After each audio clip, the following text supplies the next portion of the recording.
Okay, here we are. Once again, we're going to talk to the narrator and see if we can figure out what the heck this guy is doing. Because he never gets it straight.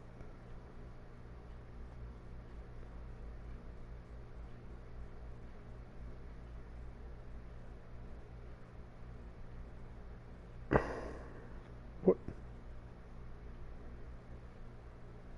They changed how to look at you. I'm trying to look at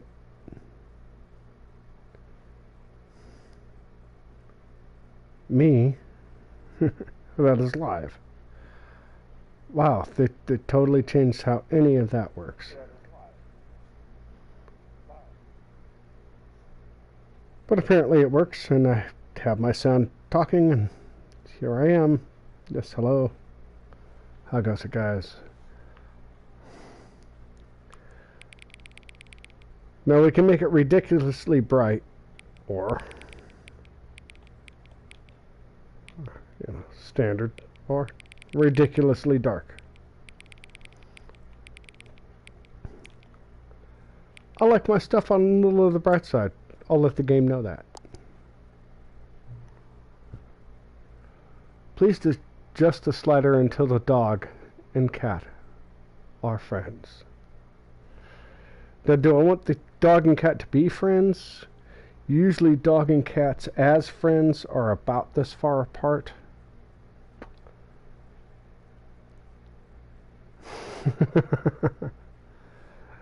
I do know dog and cats that will just climb on top of each other as friends, though. So, but that's what the game wants. Is they're all super friendly. So, okay, game. Okay, I'll let you have it here, Mr. Computer.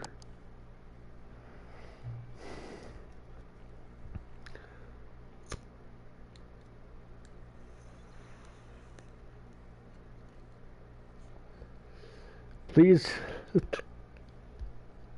adjust the slider until the number 5 becomes the number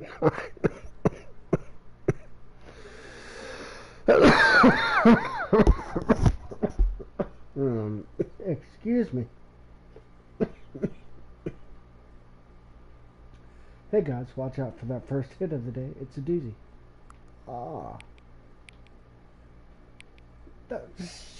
That looks like a 5. That's a total 5 on the happiness scale, right? On a 1 to 5 happiness scale, that's a total 5. But I'm looking for a 9.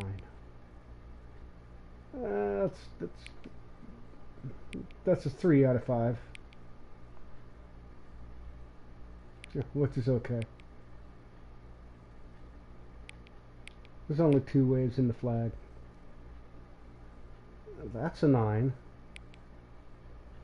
Filing cabinet. See,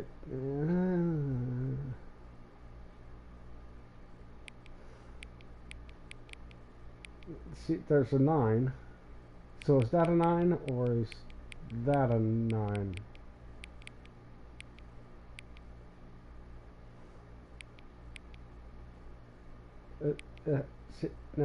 See, there's a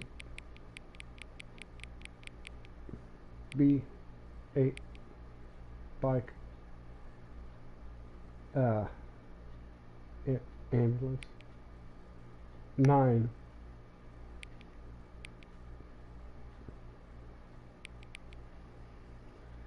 So which one is the 9, guys? The 9, the 9, or the 9? Because the 9 and the please make it the number 9 is not the same kind of 9 as that 9. So it could be any kind of 9. But I'll leave it at that. We'll go with that 9. Nah.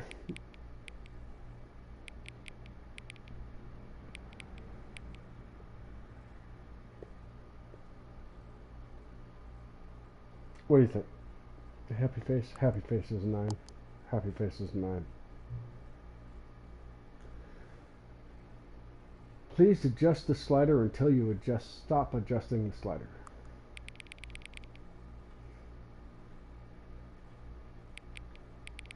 I think just for me, usually, you know, like usually if it's brightness, I'll go just over.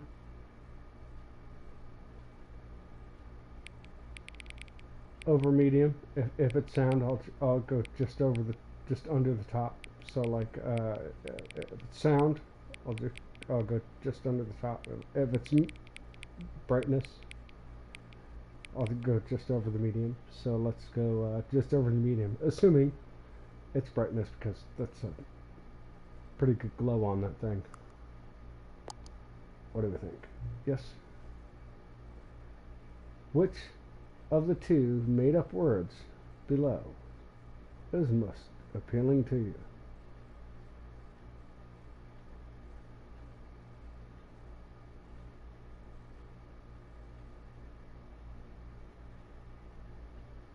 Accuboincle or scrumptious? Accuboincle. That is my. I mean, scrumptious is pretty good. Well, that sounds more like a real attempt at a made-up word. You know, scrumptious, like scrumptious, scrumptious, as opposed to Accuboincle. Which, I mean, that's kind of why I like that better. Accuboincle. I think Accuboincle. What an odd word. Please don't adjust this slider. Well, I'm going to do it anyways. I'm going to adjust it all the way up.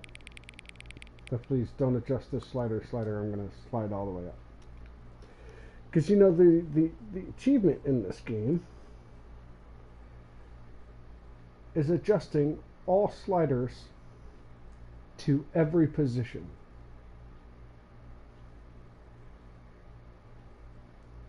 Every single slider in the game. Sorry, every single slider in the game. Yes, your job is to move it to every possible position. And I mean, it's not just sliding through it. Like, you have to slide it, let it set, move it again, let it set, and change every single slider in every single position in this game. The only achievement I don't have in this game, which thankfully is an accumulative achievement, is 24 hours on a Tuesday. I haven't played it yet for 24 hours on Tuesdays. So that's my day to sit back and finish the game at some point. Do you know what time it is right now? Well, yes, I do. I know exactly what time it is right now. Am I going to tell you what time it is right now? Is the time that it is right now the correct time? I don't know. You haven't shown me the time, have you? So I'm going to say yes. What is the time, anyways?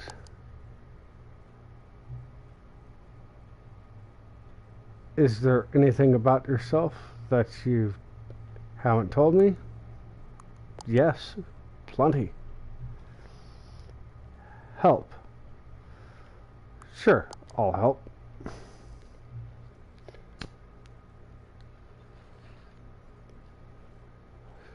Will you come back and visit me? Sure, I'll come back and visit you, Gabe. I promise. I promise I'll come back and visit you.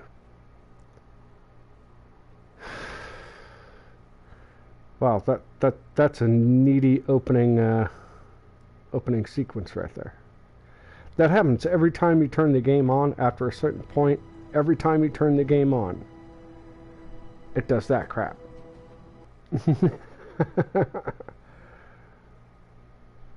After a certain point, like get to reset this whole span of things before you start the game that make no difference to the game, but the game's asking you to make a difference to the game.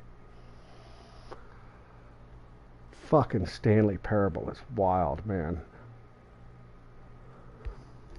This is the story of a man named Stanley. Sure is. Stanley worked for a company in a big building where he was employee number 427. Employee number 427's job was simple. He sat at his desk in room 427 and he pushed buttons on the keyboard. Orders came to him through a monitor on his desk, telling him what buttons to push, how long to push them. I hope my sound is good. This is what and I hope that everybody can hear me just fine. Every day, of every month, of every year. Over this droning narrative. Might have considered it soul-rending. Stanley relished he tends to, you know, go on and on about things. Though he had been made He's a nice guy, but Stanley he talks about Stanley an awful lot. Even more than I do. And then one day, something very peculiar happened. Something that would forever change Stanley. Something he would never quite forget. He had been at his desk for nearly an hour when he realized Here's that my last chance. One last good cheers, guys, before I get into the game. No one had showed up to give him instructions, call a meeting, or even say hi. Never in all his years at the company had this happened. This complete isolation. Something was very clearly wrong. Shocked, frozen solid, Stanley found himself unable to move for the longest time. But as he came to his wits and regained his senses, he got up from his desk and stepped out of his office. No, he didn't.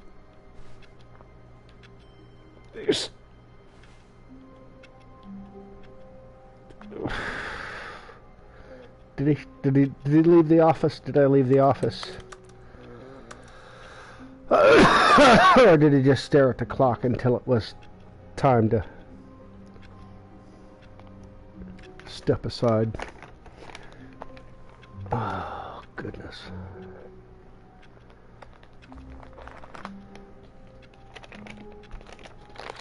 I hate to do it, but, you know, I do want a cigarette after that. I try to keep it down for a day. This is going to be my third cigarette of the... Am I good? No? Yes? Maybe? No?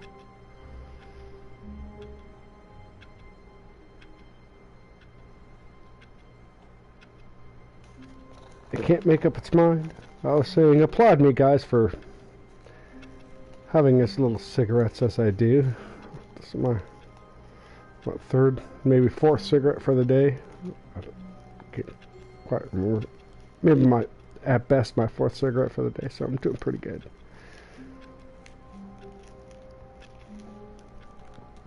I do try to keep it. Oh, yeah, that's right. It's just after midnight. Different day. But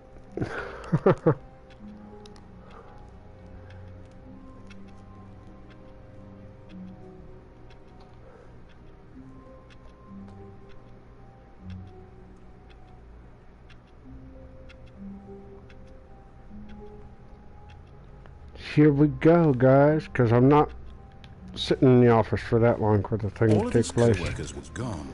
What could Let's it do mean? something different. Stanley decided to go to the meeting room. Perhaps he had simply missed a memo. I'll start, which No is the matter first. how hard Stanley looked, he couldn't find a trace of his co-workers. This is the first thing to find in the game. If you guys don't know, just walk your ass out here. Call it. Now, this doesn't matter whether you're in the regular Stanley Parable, the Stanley Parable with the bucket, without the bucket, whatever. Like, I can even go grab the bucket, what's sitting over there, and come back to this and do this with the bucket. You come up here, you duck down, and drop through the window. Stanley assumed he'd broken the map until he heard this narration and realized it was part of the game's design all along. He then praised the game for its insightful and witty commentary into the nature of video game structure and its examination of structural narrative tropes. Heard it, done it, been there.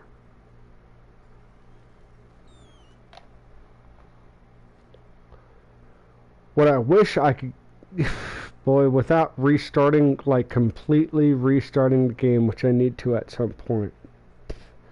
There are like 2 or 3 videos, like video shorts, that you can't get to after you've gotten so far into the game. Or at least I don't think you can unless you've gone like ultra far into the game and it's reset itself. Perhaps he had simply missed a memo. Figurine Finders Committee today. I found all the figurines. I found more than the figurines. That is in fact my bucket. That is not somebody else's bucket. That is not the broom closet's bucket. That is not some hallway's bucket. That is my bucket because it says property of Stanley and it has the bucket reassurance bucket sticker. Stanley picked up the bucket and smiled. He'd never be alone again, not truly alone, not with the bucket around. Stanley clutched the bucket tightly to his chest and entered the door on his left.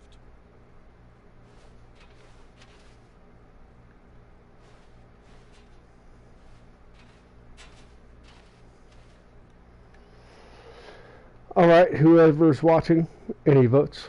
Left, right, up, down, center.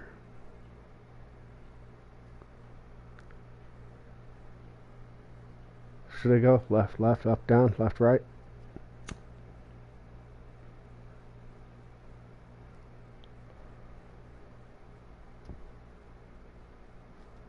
Which people don't even catch that in this game, man. And that's like a fucking, like even the speedrunners, like nobody fucking mentions that in this game. You follow this? Left. Left.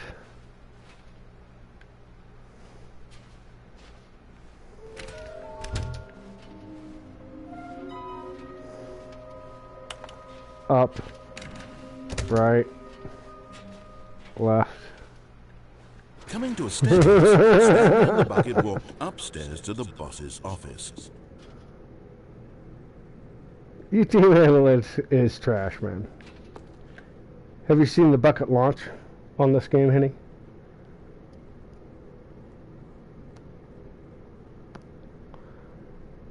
I think I've shown every ending on this game, except for the Tuesday ending, which I'm still working on. But, have you seen the escape pod? So to do the escape pod, I'll see if I can do it right.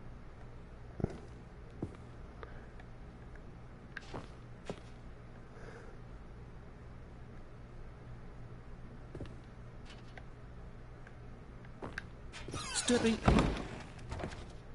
Okay, so the narrator is trapped in the boss's office. Right? You go into the boss's office, the doors are supposed to close behind you. I got out of the doors just before they closed. So now you walk all the way back to the start.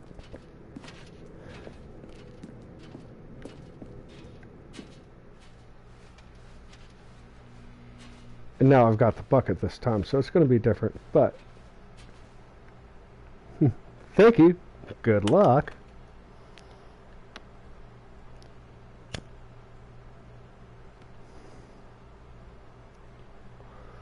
Cheers, by the way. Oh, yeah.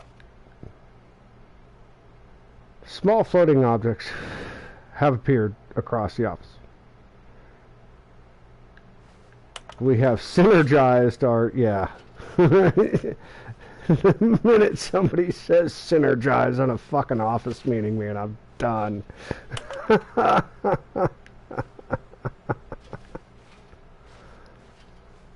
In the original Stanley, you get to that part and they're like, oh, God. Like, remember, everybody's super special, especially some crap, man. It's like, you know, they single you out as being individual kind of crap. What the fuck?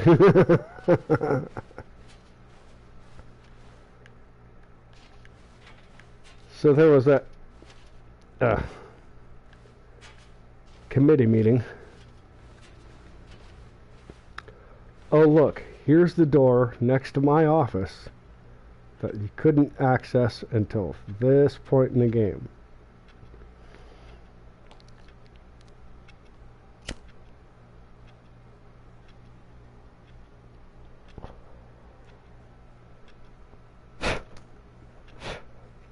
Yeah, last cheers on that, man. Let's play the game.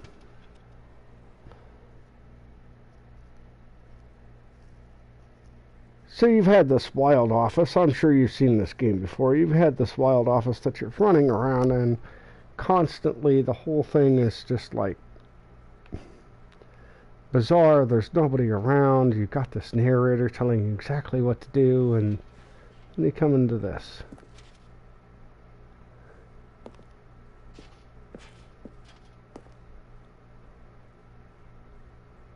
Escape pod bay floor 760. Oh wait, that's my office.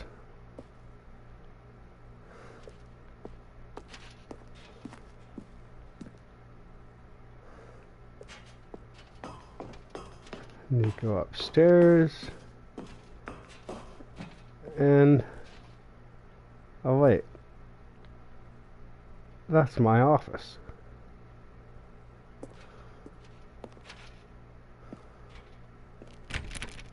Can't open anything. And you go upstairs and the other 2 floors and wait a minute. That's my office.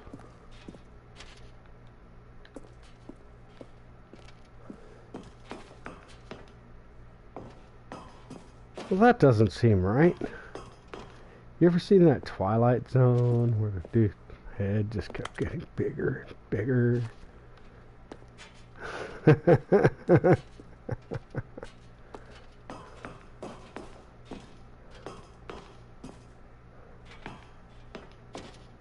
Wayne's World joke for you guys.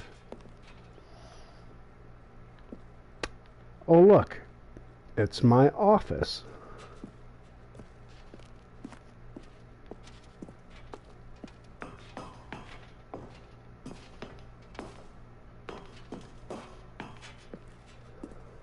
And again.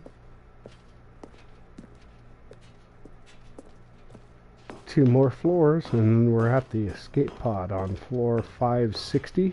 Did it say? Oh, wait. Wait. So we're skipping floors. Okay.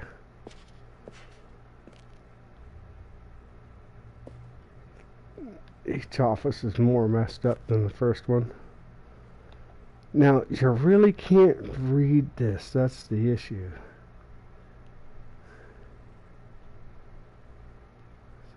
I did have somebody that pulled the map from behind this that read what it all says. But I'll hold it there for a second. Give you guys an opportunity to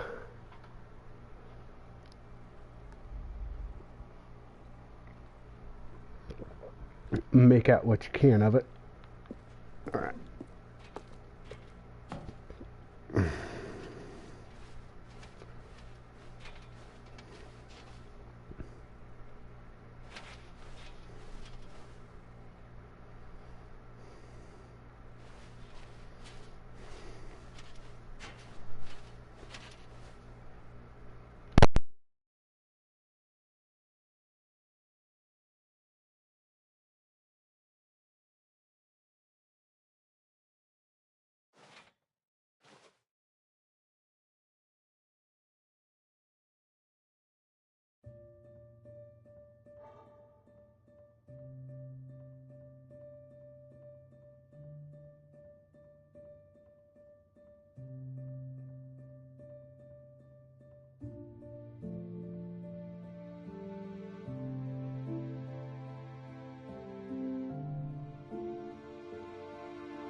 All of his co-workers were gone.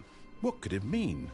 Stanley decided to go to the meeting room. Perhaps he had simply missed a memo.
When Stanley came to a set of 2 open doors, this was not the correct way to the meeting room, and Stanley knew it perfectly well.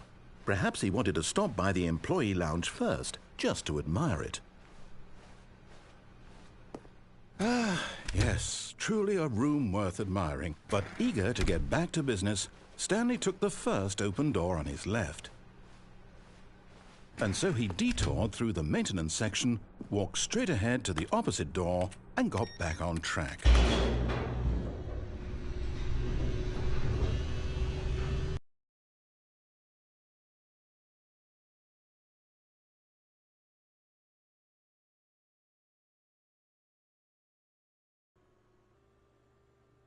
But Stanley didn't want to go back to the office.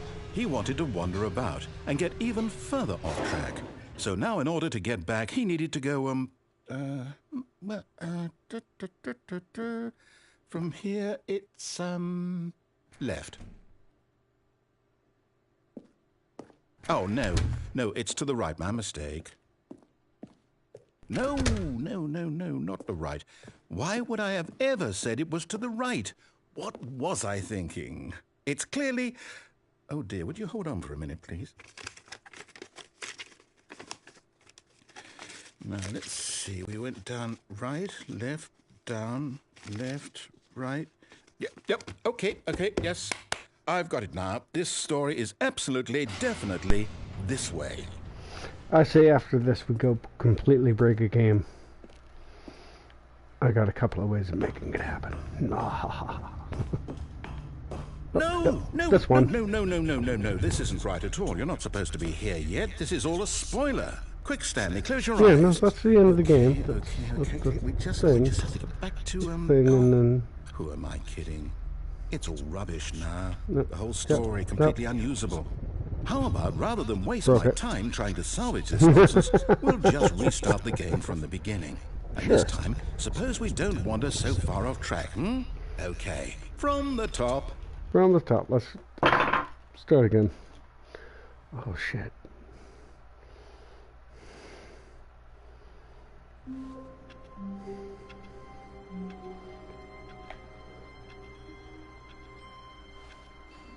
All of his co-workers were gone.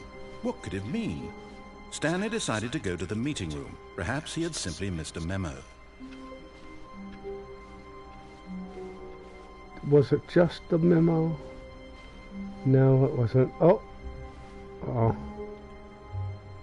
When Stanley... Wait, what? No, I restarted. I swear, I definitely restarted the game over, completely fresh. Everything should be... Oh, did something change? Stanley, did you change anything when we were back in that room with all the monitors? No. Did you move the story somewhere, or... Hold on. Why am I asking you? I'm the one who wrote the story. It was right here just a minute ago. I know for sure that it's here somewhere. Okay, then. It's an adventure. Come, Stanley. It's an adventure. Let's find the story. Which way do I go, guys?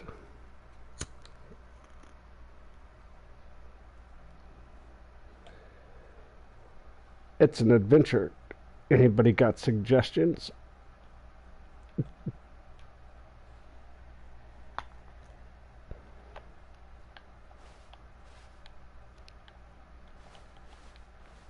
I can't jump.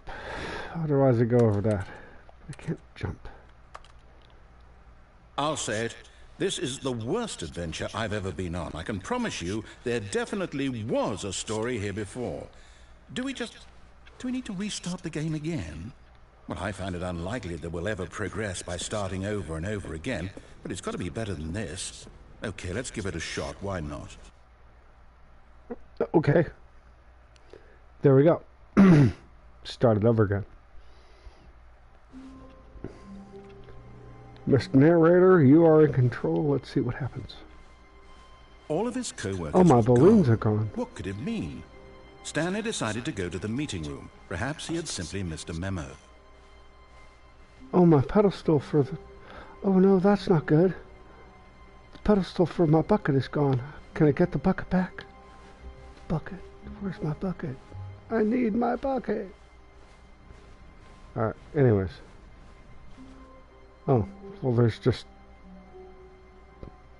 no doors at all. Okay, yep, it's worse. I might be remembering this wrong. It's possible the story is back where we just came from. Why don't we go back the other direction and see if we missed anything? No doors at all. How would we do that?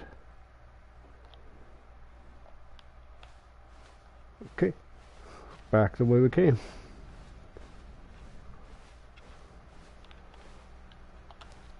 Clickety click. Aha! I knew Something we'd miss new. something. The story. Here it comes. No, wait. Never mind. Not the story. Okay, let's head back the other way and retrace our steps.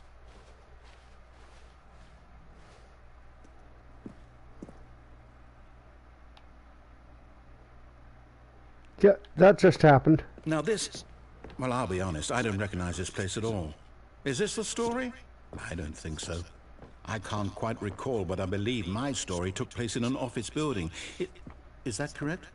Do you Something remember, like that. Stanley? Well, do you know what?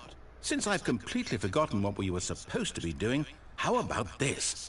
You win! Congratulations! I know you put in a lot of hard work, and it really paid off, so good job. Oh, no. No, I don't feel right about this. There's got to be something, right? We both know you didn't put in any actual work for that win. Some people win fair and square, and this was not one of those situations. Okay? I'm getting weirded out by whatever this place is. I don't care what might happen this time. I have to restart.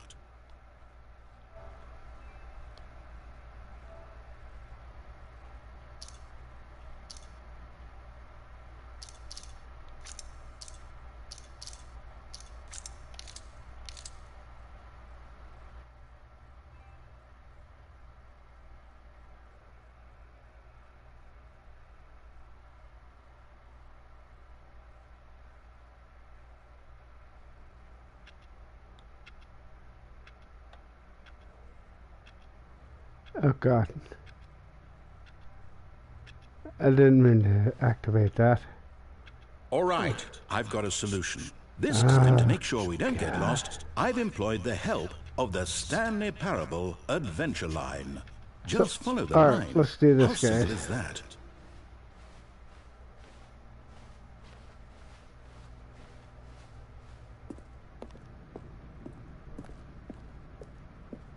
You see? The line knows where the story is. It's over in this direction. Onward, Stanley, to destiny. Though, here's a thought. Wouldn't wherever we end up be our destination, even if there's no story there? Or to put it another way, is the story of no destination still a story? Simply by the act of moving forward, are we implying a journey such that a destination is inevitably conjured into being via the very manifestation of the nature of life itself? Whoa. Hang on. That got a bit weird back there. Well, I'd like to apologize. Not sure where I was going with all that. You know what? I think what we need right now is a bit of music to lighten the mood. Yeah. Then there's that.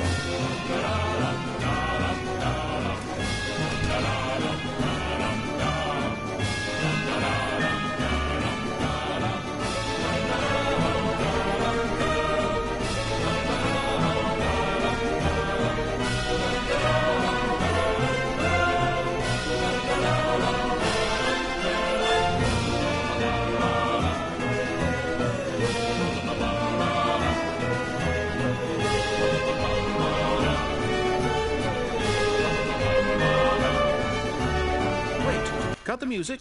Go back and look at that fern. Stanley, this fern will be very important later in the story. Make sure you study it closely and remember it carefully. You won't want to miss anything.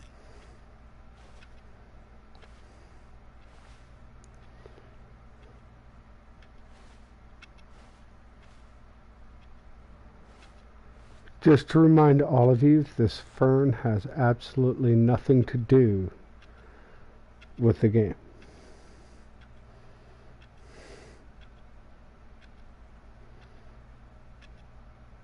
Like, you totally don't need this fern later on in the game.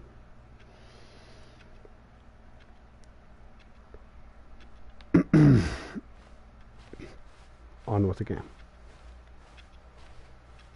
Wait, what? We're back at the office? No. Line, you do know we're looking for the Stanley Parable, right? The story? Is any... Oh, no, not again. Line, how could you have done this to us? And after we trusted you, after everything we've been through, you... Oh, I can't take this anymore. To hell with it. Restart.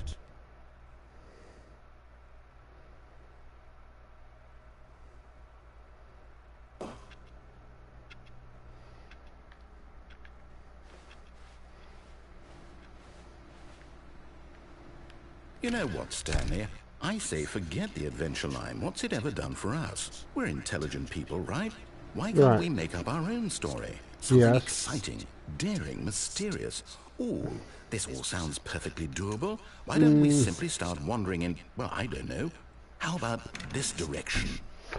How did I know? Now, yes, this is exciting. Just me and Stanley forging a new path, a new story. Well, it could be anything. What do you want our story to be?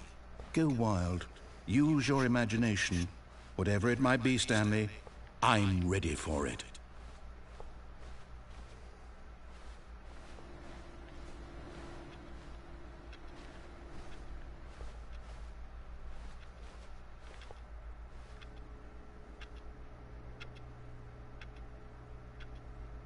No? Okay, had to try.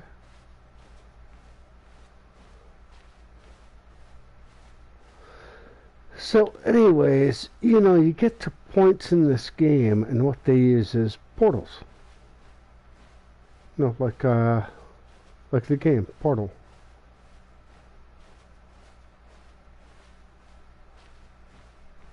So it's not like a regular map like you would think.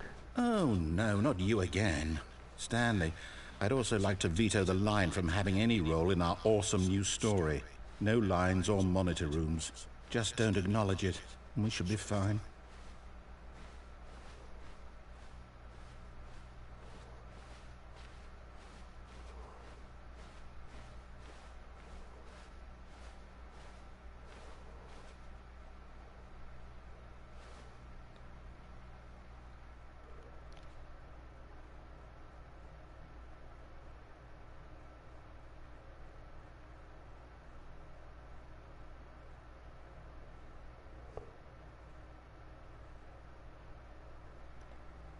Ah, a choice.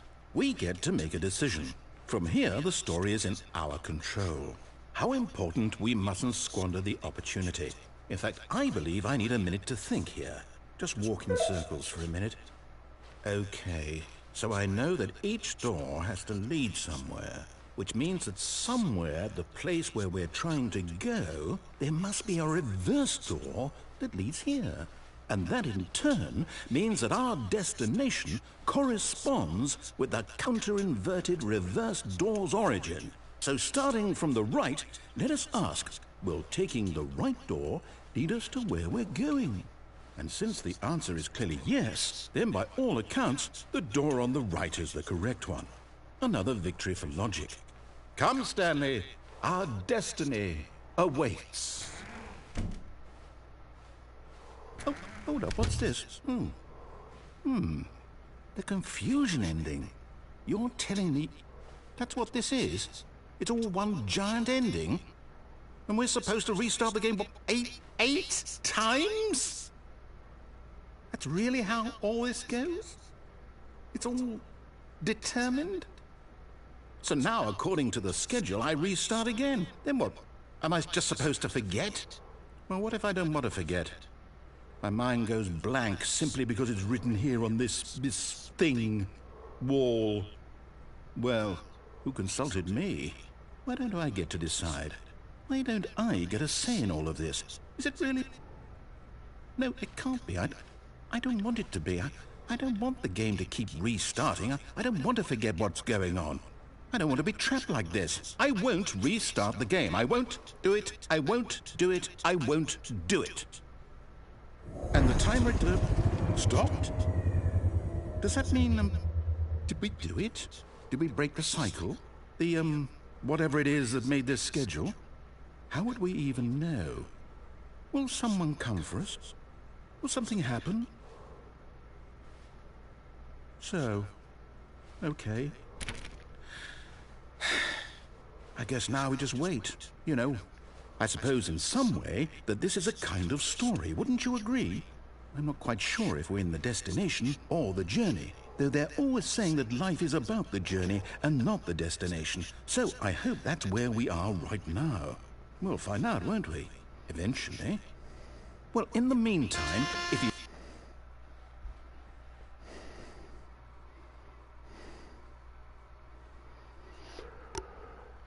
Well, there you go. That's some existential shit right there, man.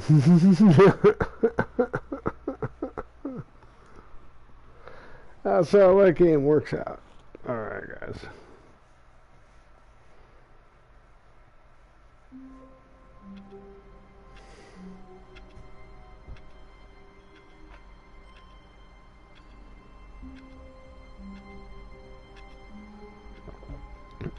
I'm ready for another cigarette. You guys are going to hear some crackling, snapping and crackling for a second.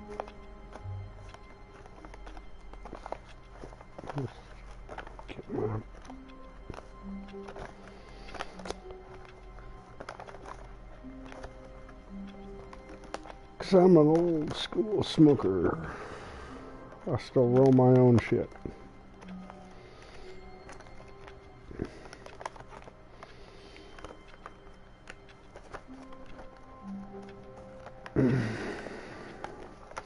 One, because it's a hell of a lot cheaper, but two, because I thought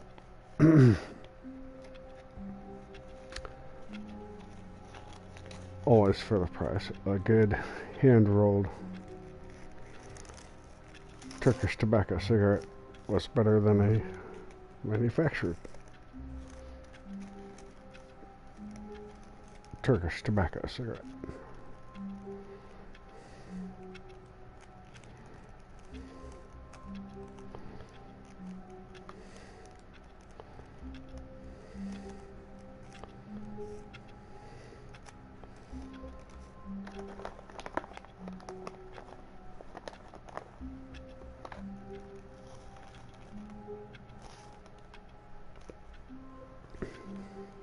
Talk to some hardcore smoker old school army boys.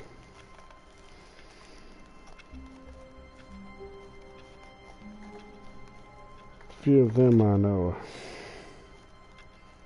Top tobacco's it. That's it. Throw something in there, washing them right up, make it taste plenty good.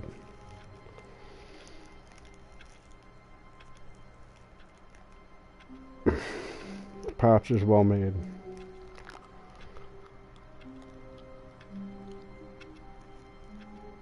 Never a problem with a roll.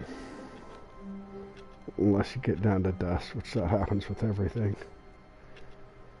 That's good stuff,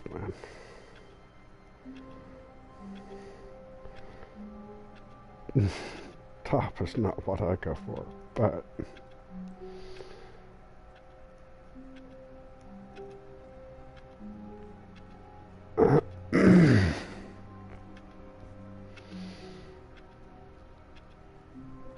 as far as the reasonably decent tobacco for the hand rolled, saves you a shit ton of money. Ridiculously so.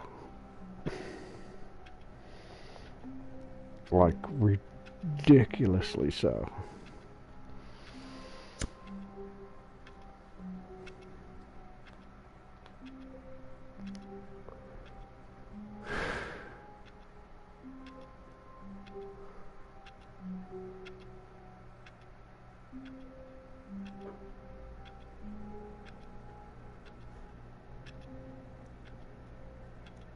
Like, you know, the time is money, but like, if I'm saving that much money per time,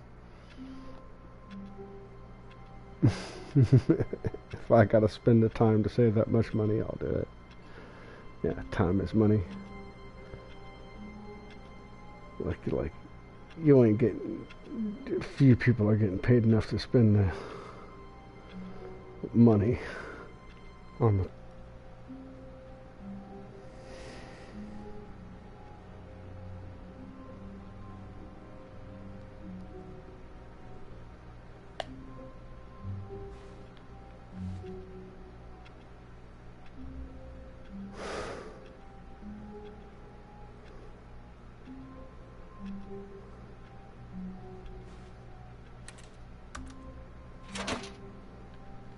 And try not to lose this one too, you dolt.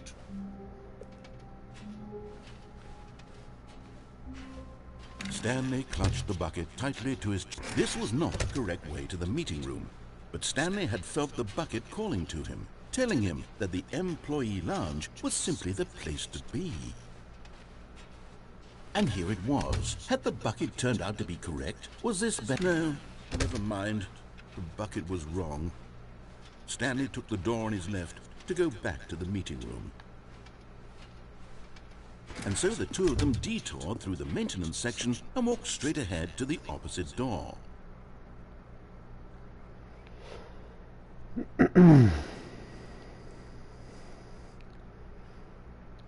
Poor Stanley.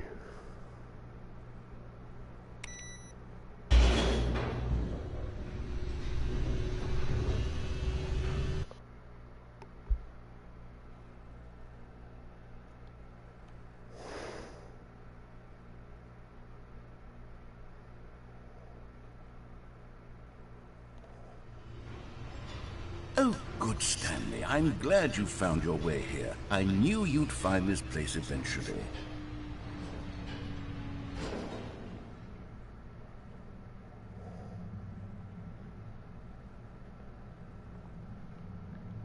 You see, your friends and I are concerned for you, Stanley.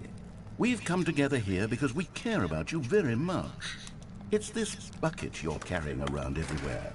The bucket isn't even from the original Stanley Parable. It's just sequel content. We're the ones that matter, Stanley. Classic characters from the first game, like the Adventure Line and the Broom Closet. Because that's what fans want from a sequel. They want more of their favorite jokes, not this bucket that they've never seen before. Yes, I know I'm the one who gave you the bucket, but you're spending too much time with it. Don't you want another story involving the Adventure Line? We could make the Adventure Line go somewhere new. Yes, yes, that's what the fans want. Let's do it. Whee! Look at that wacky line. Who knows where it'll go off to next? Oh, and it played some silly music as well.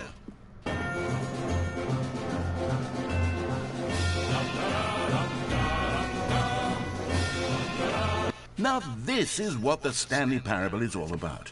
Don't you remember all those great jokes from the original dialogue? Also, Stanley is addicted to drugs and hookers. Yes, it's as classic now as it was back then. Let's do it for the fans, Stanley. Let's give them more content exactly like this. But if we want to do that, you're going to have to give something up.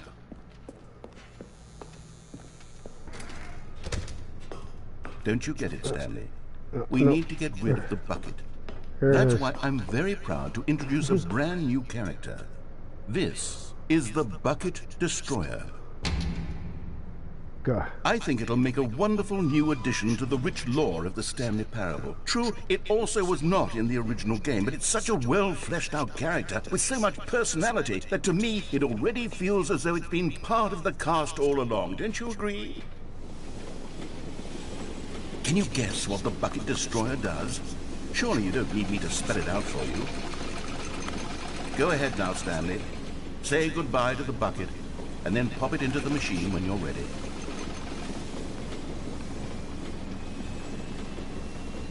Now listen to me. It's crucial that you give it the bucket.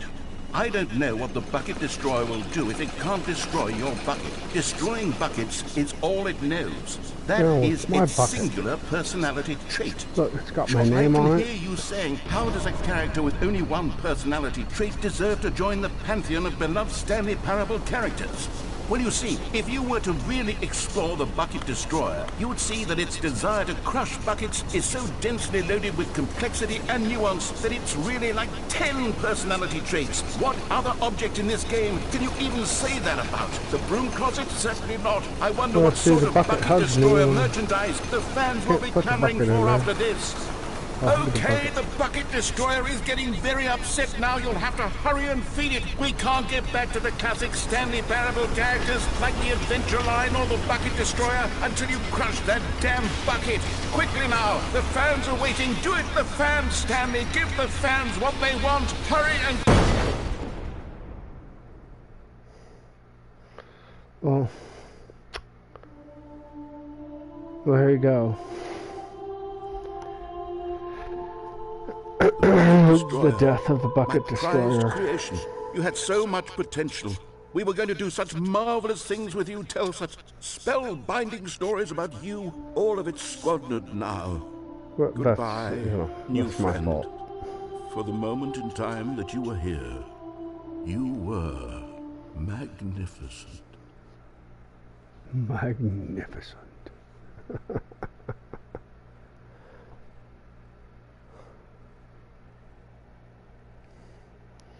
Just downright silly, this game.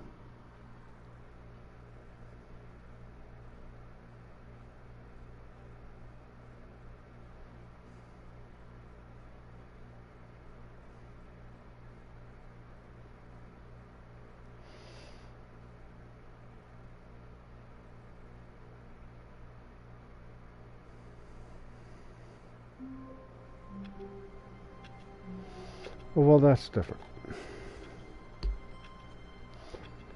Oh yeah, I forgot it's got random starts.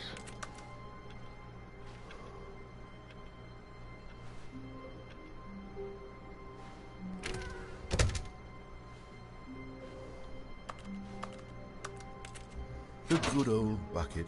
Just Stanley and the bucket. Off on another thrilling adventure together.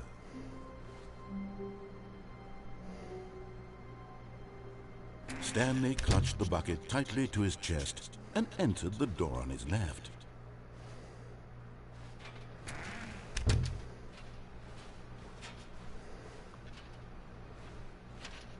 Damn it.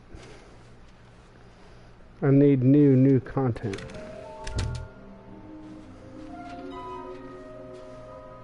With the bucket.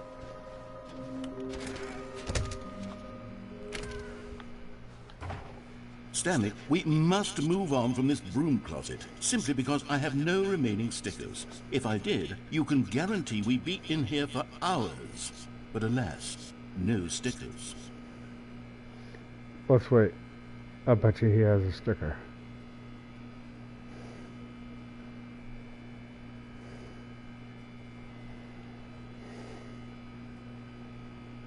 No. No more stickers.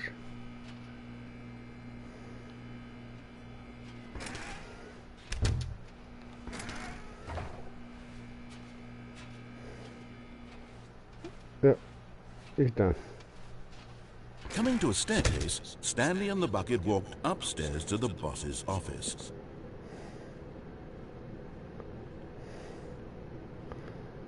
Up or down, guys?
There you go.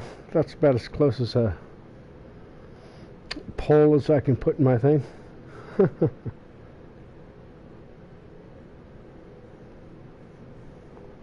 Because I can't do a survey yet. Up or down? What's the vote?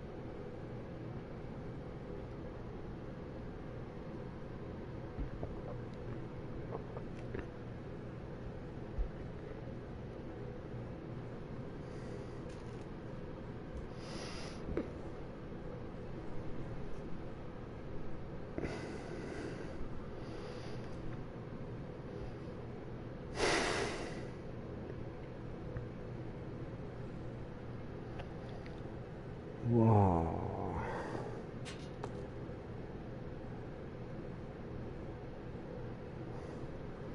Gonna give it a minute. I'm gonna let it ruminate.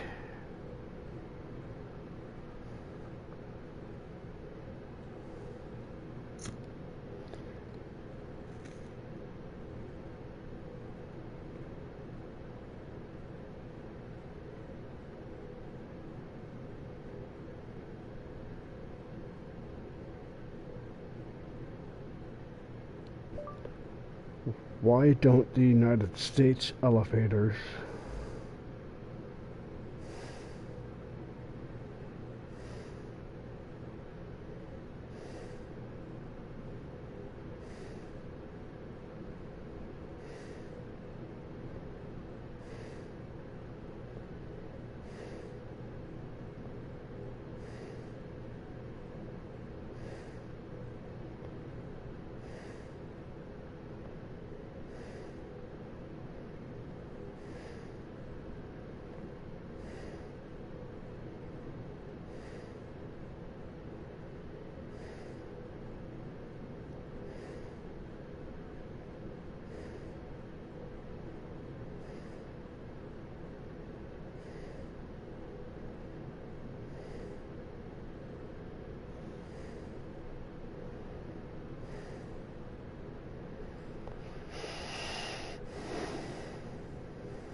jokes on the parable of life does it take to make a Stanley?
Right.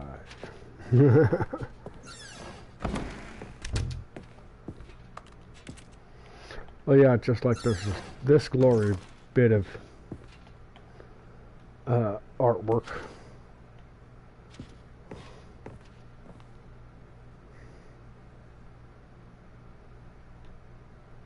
Yeah, that's the thing.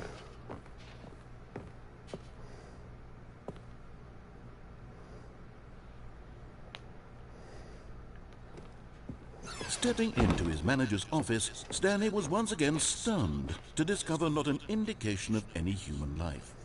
Crushed by the weight of this revelation, Stanley may have broken down into an emotional dumpster fire if not for the soothing presence of the bucket. Even now, in his darkest of hours, did the bucket's warmth and guiding light pierce the dark clouds of confusion and chaos. It would be with him always. The bucket would, and he knew it. The two of them were inseparable. At this point, Stanley was so absorbed in the tender spiritual connection he shared with the bucket that he didn't notice the keypad behind the boss's desk. Nor in his bliss of simply being near the bucket did he have any notion that the PIN number for the keypad was 2845.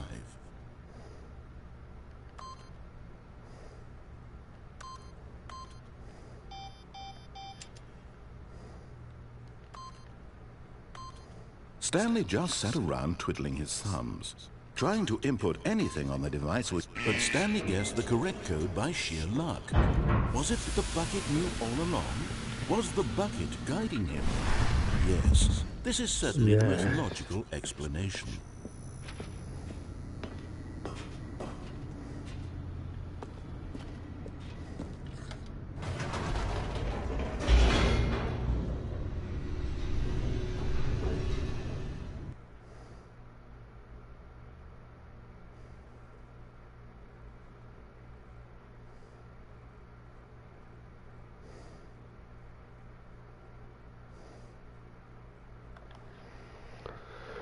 The elevator raced down, plummeting towards an unknown fate. It would be all Stanley could do to keep himself together, if not for the bucket. Soothing him, comforting him, reassuring that in this darkest moment of uncertainty, he would be all right. The bucket is here for you, Stanley. Everything will be fine.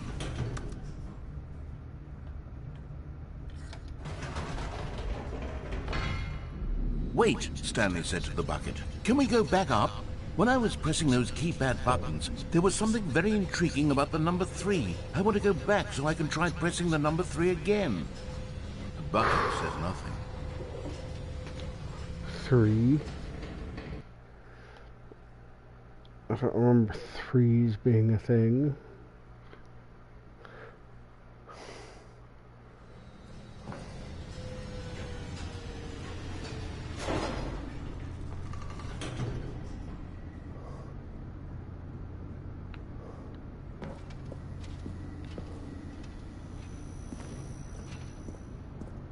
Here we are, said Stanley. Now I'm going to try out that number 3 button. 333. He took the bucket over to the keypad and began absolutely slamming on the number 3 over and over and over. Wow, he said. The number 3 is such a special button. I'm having the time of my life. Stanley looked expectantly at the bucket, but the bucket remained silent. This was a shock to Stanley, who had always felt such a connection with the bucket. How was this not as exciting to the bucket as it was to him? Once Stanley had had enough of the number 3, he got back in the elevator.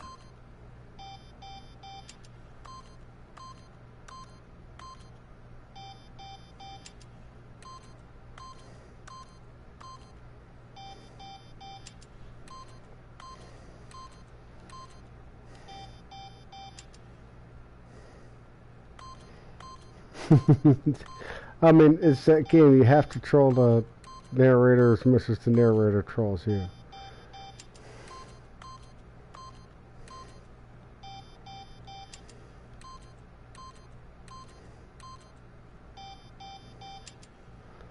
But I know there's a thing about slamming 8.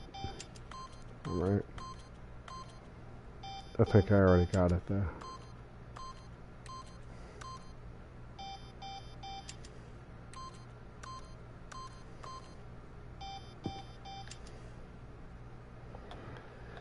Back on the elevator. Let's go.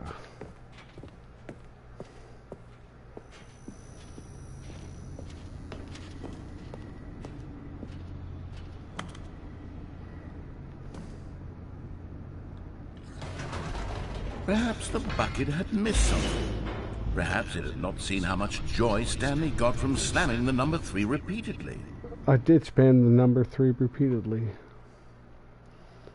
Wasn't very joyful.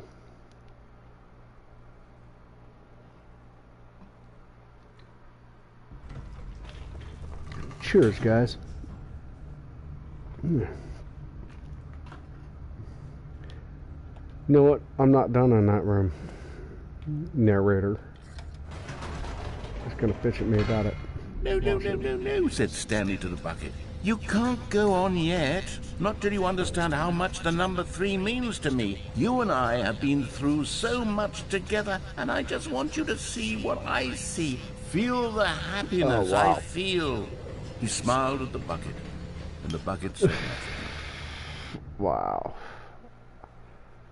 That's why I don't remember this bit, because, like, I didn't do it with the bucket. Just the bit I did without the bucket. Like, good lord. It's a long game. There's a lot of stuff to cover. I know at some point, if you're just right, you can see little fucking critters skittering around on this in here. Here we go, said Stanley. This time I'll really show you. He ran to the number 3 and began to wail on it like a musician on a beloved instrument, weaving a concerto of truth and passion. He wielded the number 3 like a fine artist would wield a paintbrush. He told stories through the number 3, stories of his dreams and hopes and fears. And the whole time, he looked to his very bucket start of the for game, a if you turn just reaction of right. some kind. Anything to let him know that the bucket appreciated what he was doing. The glimpses, The bucket conveyed absolutely supposedly, nothing there's, at all. you know, Only silence. you do have the Crushed somebody by a looking over wave you. of You do dejection, have Stanley returned the to glimpse the of elevator. like a mirror Stanley running across.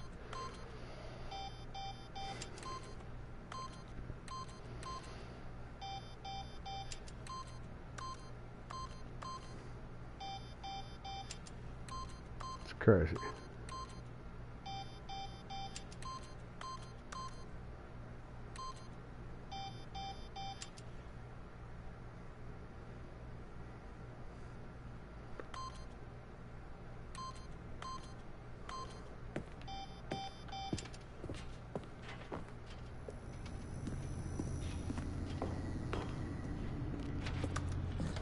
Stanley and the bucket were so close. They'd always been there for one another. Why suddenly could the bucket not connect with this passion of Stanley's?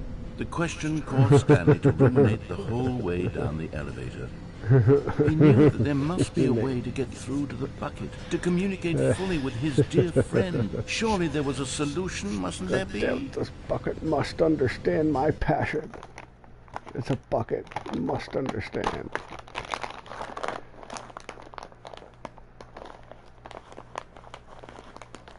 Because, I mean, really, if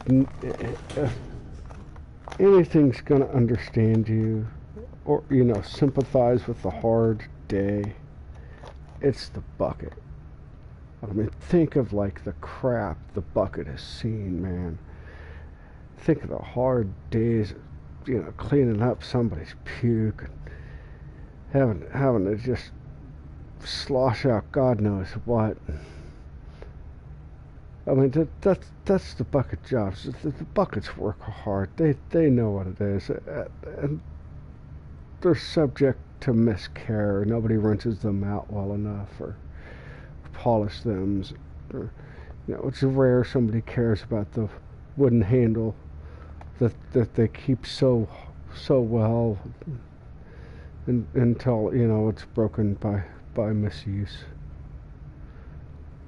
Nobody understands you like a bucket understands you.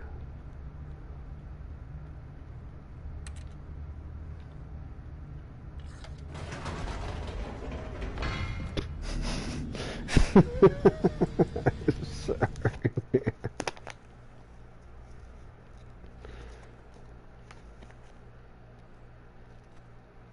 Oh no, there was no speech there at all. They don't said seem Stanley. happy. I know what to do. I know how to fully express this feeling in my heart. He decided right then and there that he would hold a press conference where he would speak to the public on all matters relating to pressing the number 3 over and over. He would elaborate fully on what the number 3 meant to him and why he felt so alive when pressing it. Then the bucket would be able to see his joy through the eyes of others. It would get to see the world react to this discovery of Stanley's. On this one. And it would be through the public eye that the bucket would finally understand Stanley's work.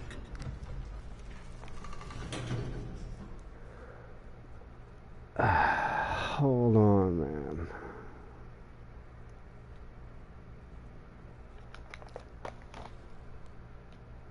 Because we got some checking out to do. For months, he advertised and marketed his press conference, building excitement around it, developing and rehearsing it, until it couldn't be refined a single measure further. When the big day arrived, Stanley was as prepared as he'd ever been for anything in his life. World's healthiest human, all tricks revealed.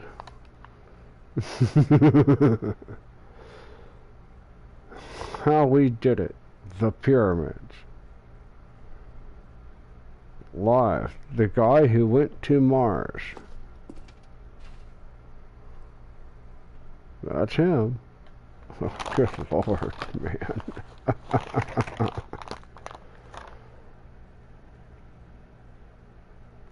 Oh, that's some great stuff. Let's see what we got on the tables. Stanley something. I can't quite. No. If I could only half crouch. You know.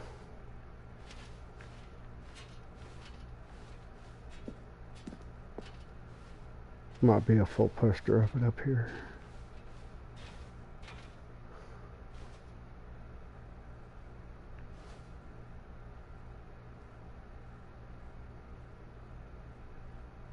An evening with world peace, baby. Wow. Well, there's a poster. Evening with world peace, baby. Oh, Stanley something. God, I wish I could read that. Almost. I know there's a Baker way that you can see that far poster.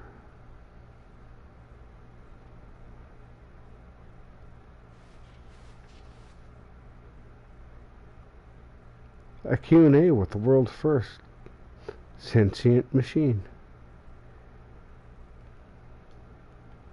And I'm sure the conversation is going to consist of shake my hand once for yes and shake my hand twice for no. Oh, good Lord.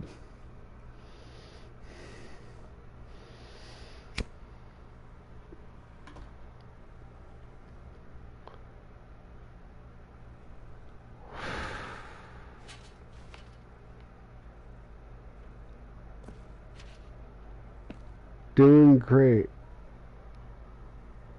A conversation with Alexander the Great. There's the stage. 3. This was it.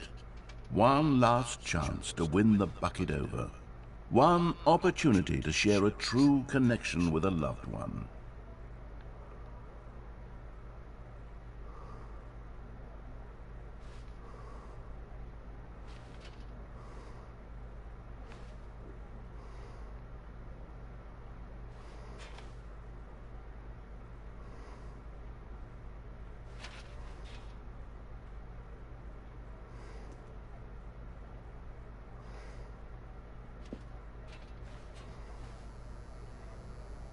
Four, 2, 7.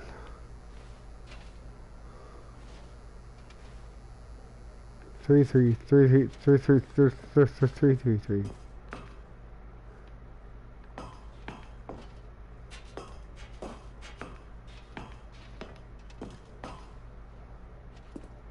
There was no one here. Nobody had come to the press conference to hear Stanley speak, to listen to him talk about what it really means to press the number 3 on a keypad over and over. He was unloved, uninteresting, he was a failure, and in that moment Stanley knew that the bucket would never again take him seriously. There would be no connection, no deeper understanding. The bucket merely sat there in his arms, indifferent. And so it began that slowly, over many years, the two of them grew more and more distant. They spoke less and less, neither wishing to state the obvious, that any sense of real respect between them had eroded since that day at the press conference. Because the other ending is you come out here and there's a shit ton of people no more on the long conversations about passion and pursuit, only a silence that consumed the space between friends. And Stanley, having for once in his life discovered the warmth and comfort of true companionship, was cast back into the unremarkable normalcy of loneliness.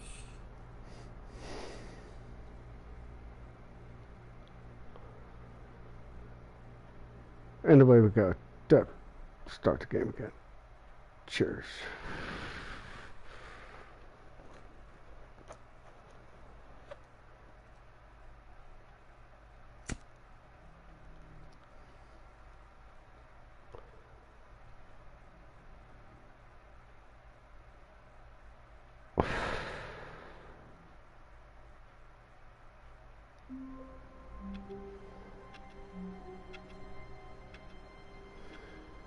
Yeah.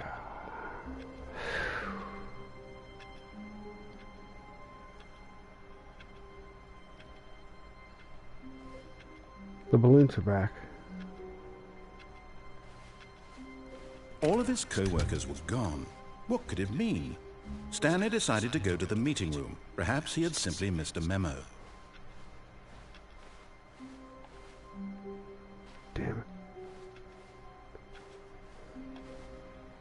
Where are we going today? The bucket asked. Stanley just smiled.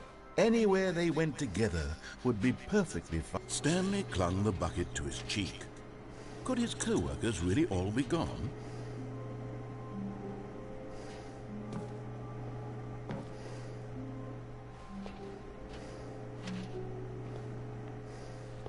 I probably already did that anyways, don't matter. Let's go.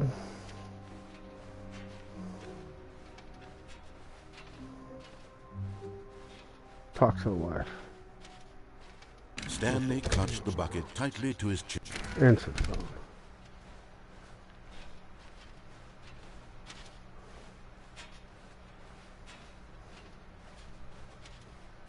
And here it was. Had the bucket turned out to be correct? No, never mind. The bucket was wrong. Stanley took the door on his left to go back to the meeting room. No, said the bucket.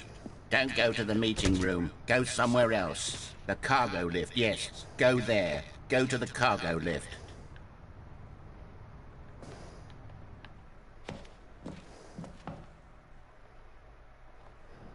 Let's go do this.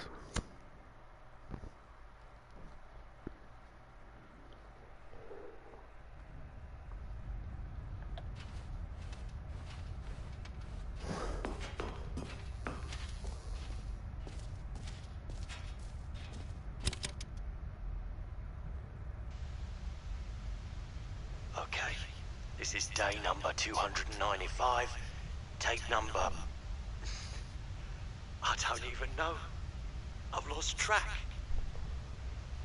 Nothing feels real anymore. The longer I study this bucket, the less sense anything makes.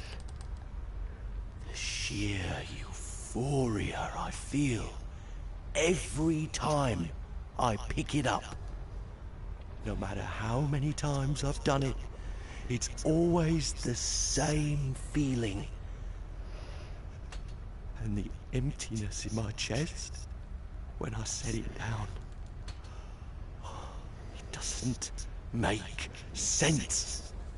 There's no explanation for it. I still haven't figured out why I see the world so differently when this bucket is in my arms.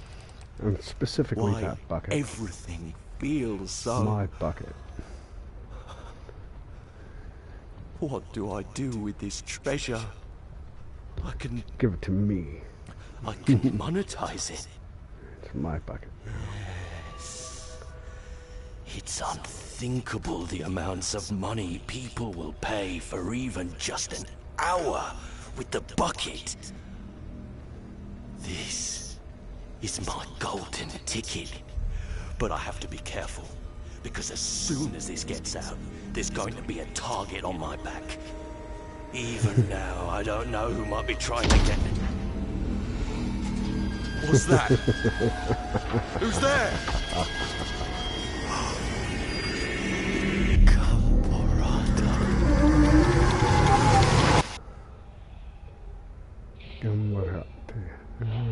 So what?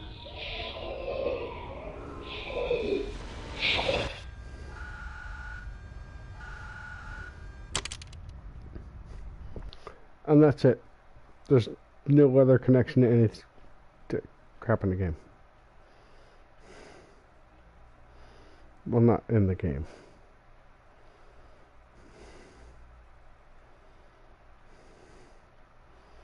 Well, there's some creepy lore, but like, no, it's not there. Oh yeah, that's comfortable. Oh yeah, that's totally feels just fine. Oh jeez.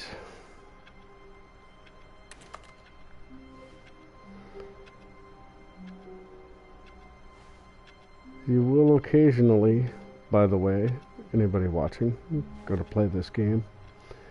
Do you remember you will occasionally... All of his co-workers was gone. What could it mean? Stanley decided to go to the meeting room. Perhaps he had simply missed a memo. No matter how hard Stanley looked, he couldn't find a trace of his co-workers. On a slowly blinking light, you will find voicemails.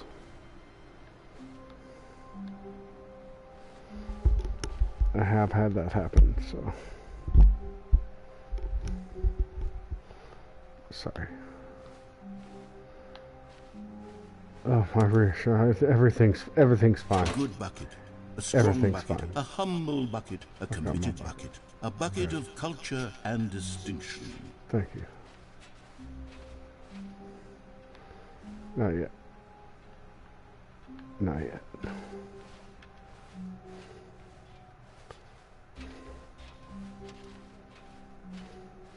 Stanley clutched the bucket tightly to his chest. This was not the correct way to the meeting room, but Stanley had felt the bucket calling to him, telling him that the employee lounge was simply the place to be. And here it was. Had the bucket turned out to be correct? No, never mind. The bucket was wrong. Stanley took the door on his left to go back to the meeting room. No, said the bucket. Don't go to the meeting room. Go somewhere else. The cargo lift, yes. Go there. I have a plan. Good, said the bucket. Now ride the lift all the Stick way with to the me, top. guys. It's There's a good something ride. up there I need you to do. Stanley did not question why or how this bucket was speaking to him. It should have alarmed him, of course, because buckets can't talk. But Stanley chose not to think about this obvious fact. He was firmly convinced that the bucket had spoken to him, and he unthinkingly did whatever the bucket asked.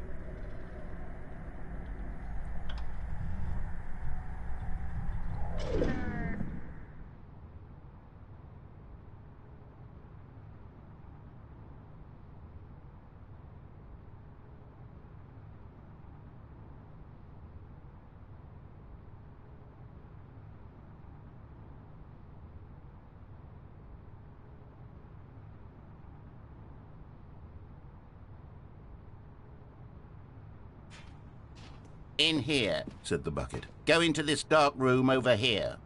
Stanley once again obeyed blindly.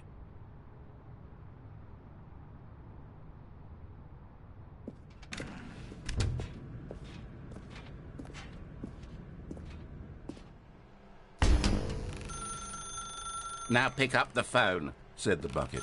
pick up the phone, and it will take us back home, where we can go about life together.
This is the sad story of a man named Stanley and his bucket. Once upon a time, I gave Stanley a bucket because I thought he was lonely and could use a friend. And then, very distressingly, he began to believe the bucket could speak to him.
The Stanley Parable Reassurance Bucket was merely meant to provide the comforting glow of companionship.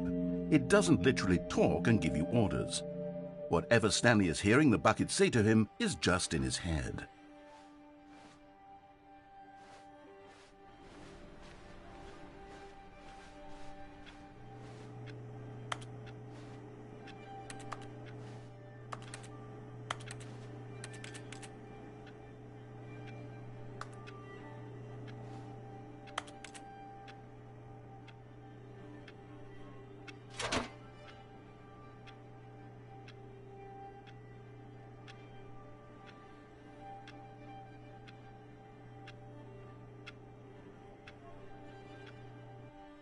Lately, I've been concerned about him. Wouldn't you be concerned as well? To see him delusional like this, obsessing over an inanimate metal object? I want to say something to him, but I don't know how I can convince him. I don't know if he'll listen to me.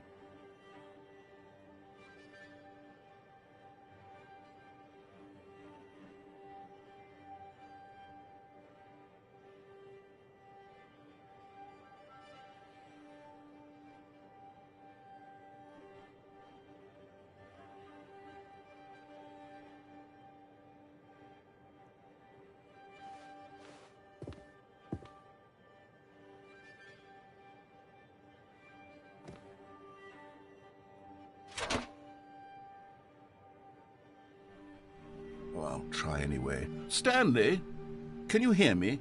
Listen to me. It's just a bucket. It can't think, it can't talk. All it will ever truly do for you is effectively transfer a liquid from one location to a different location. That's it. It doesn't do anything else.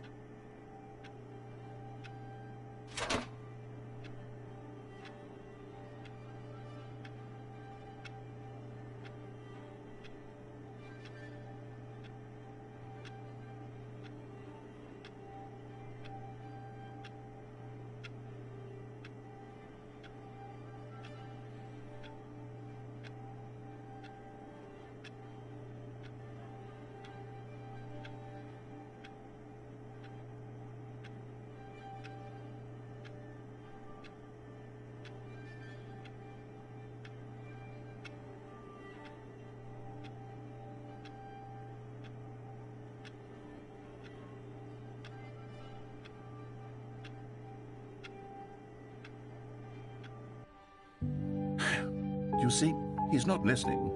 He's still taking orders from the bucket. You know, once upon a time it was me he took orders from, me he trusted and listened to. Now all he cares about is his awful bucket, this stupid hunk of metal.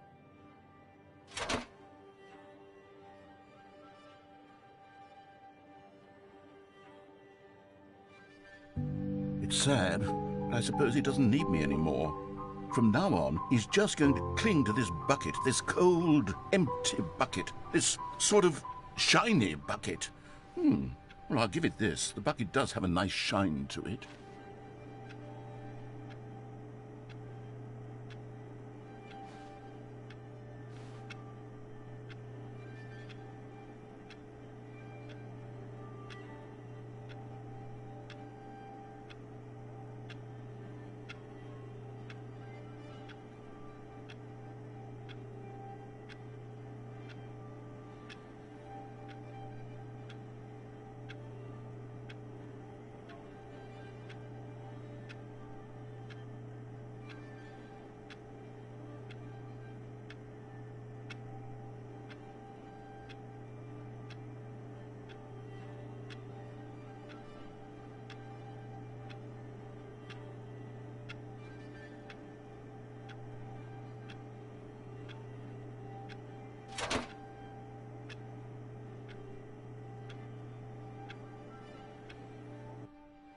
Yes, I suppose on closer inspection that it doesn't quite look like your average hardware store bucket. It's just a little more, what am I trying to say? Sturdier, more capable of transporting liquid. Like it would be better at moving an amount of water from one room to another.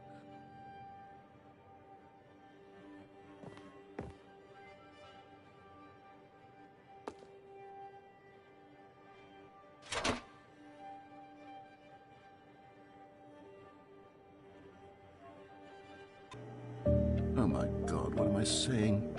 Better at carrying water from room to room. It's a bucket. It's literally just a bucket. Why do I feel some need to point out the ways in which it's so much more than just a regular bucket?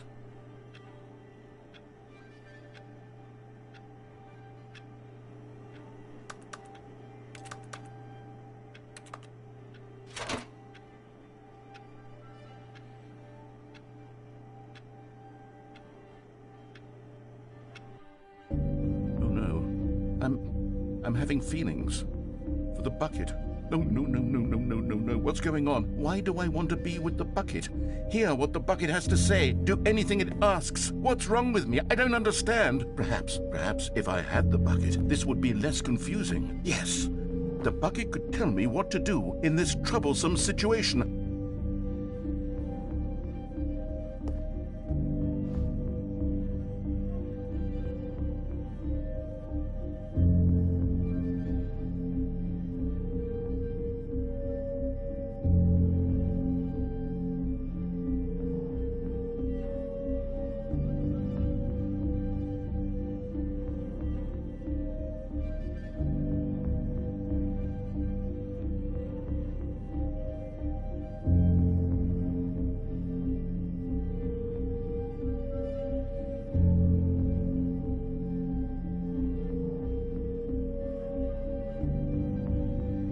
Stanley, give me the bucket. Give it to me. Give me the bucket, Stanley. I need it.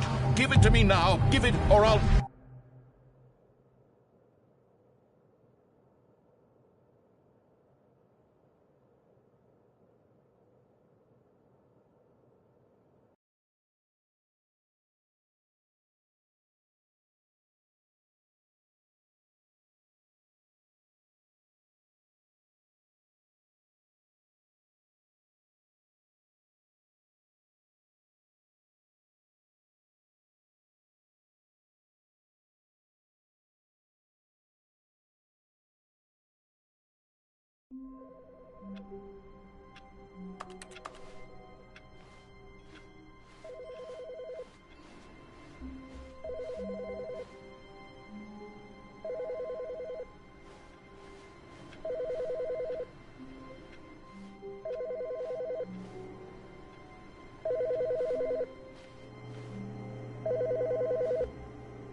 Hello, message scheduled either by you or a person in your place of work.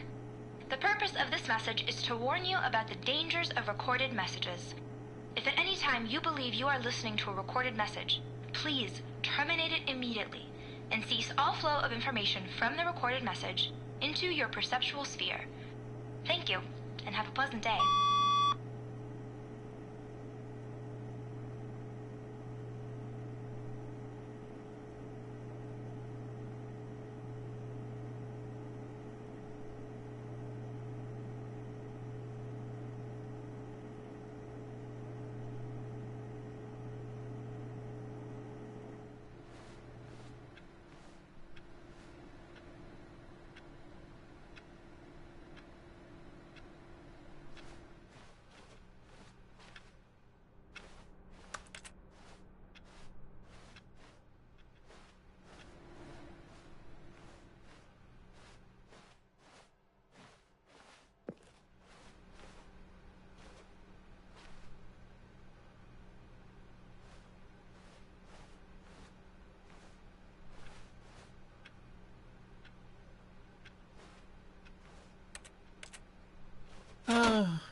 The embrace of an old friend, a weathered companionship that stands the test of time.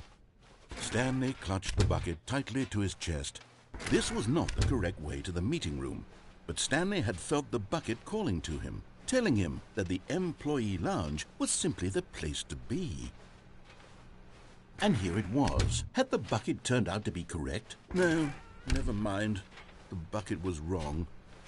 Stanley took the door on his left to go back to the meeting room. No, said the bucket. don't go to the meeting room. Go somewhere else. The cargo lift, yes. Go good, said the bucket. Now ride the lift all the way to the top. There's something up there I need you to do. Stanley did not question why or how this bucket was speaking to him. It should have alarmed him, of course, because buckets can't talk. But Stanley chose not to think about this obvious fact.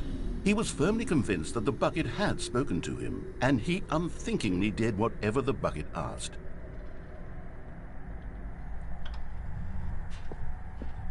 In here, said the bucket. Go into this dark room over here. Stanley once again obeyed blindly. Now pick up the phone, said the bucket. Pick up the phone and it will take us back home, where we can go about life together.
Alright guys, we getting ready for this?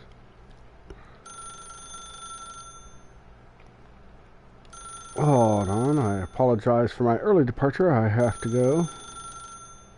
Hey man, it happens. It is what it is. You go groove on your thing, man. Enjoy the evening.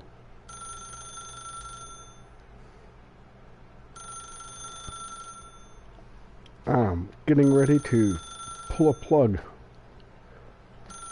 as opposed to answer a phone.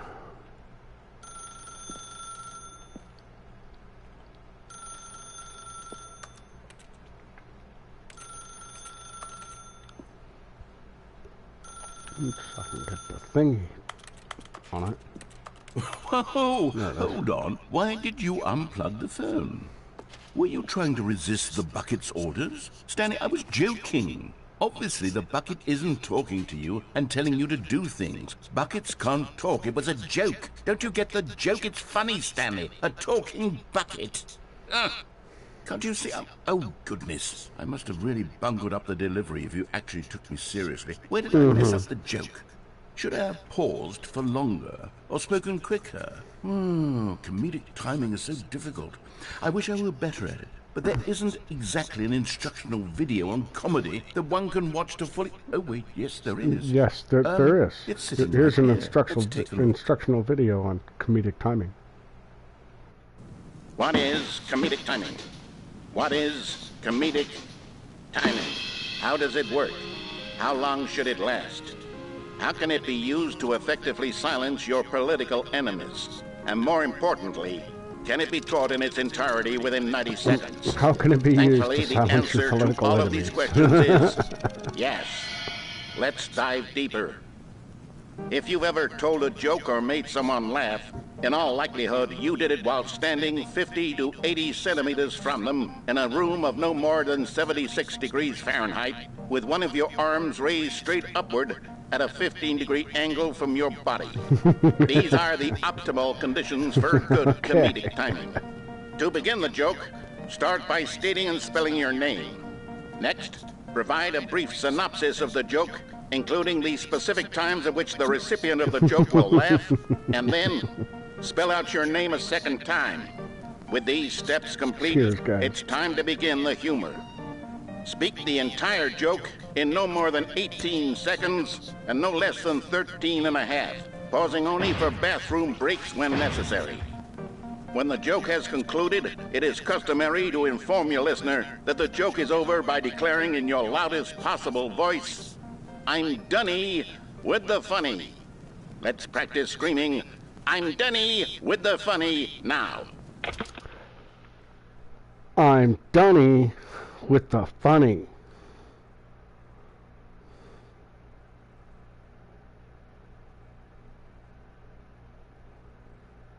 Don't tell me my shit crashed or something, man.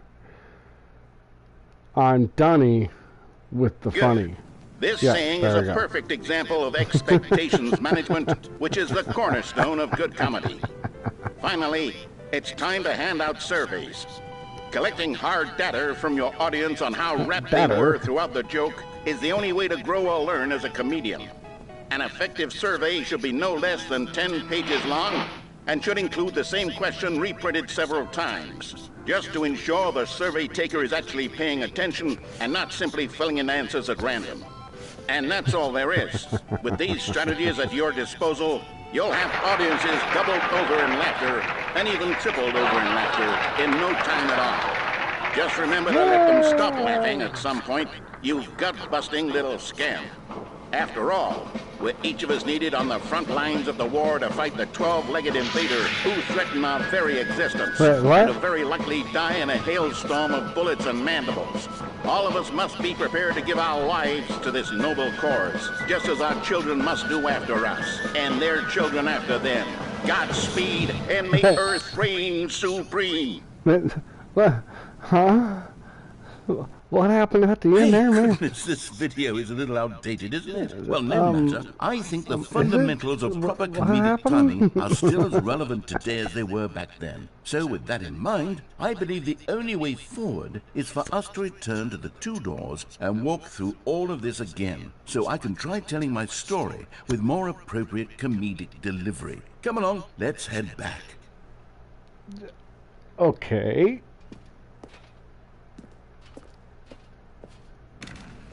Sure, narrator. We'll give you this go, man. What do you think, Bucket? I think the Bucket agrees. I can feel it. This time, I'm really going to nail the delivery. You'll be in stitches. A talking bucket, you'll say? How ridiculous. It is. Oh, It's grand what a crossover. hilarious concept. The king of comedy. That's what you'll call me. Thank goodness we have the instructional video.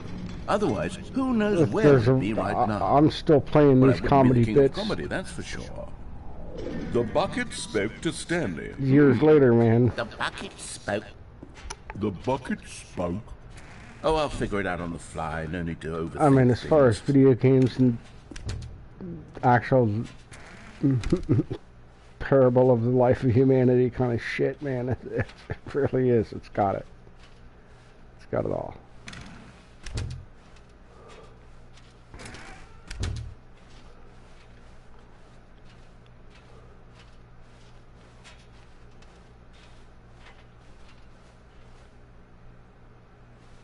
Here we go. You ready? When Stanley and the bucket came to a set of 2 open doors, they entered the door on the left.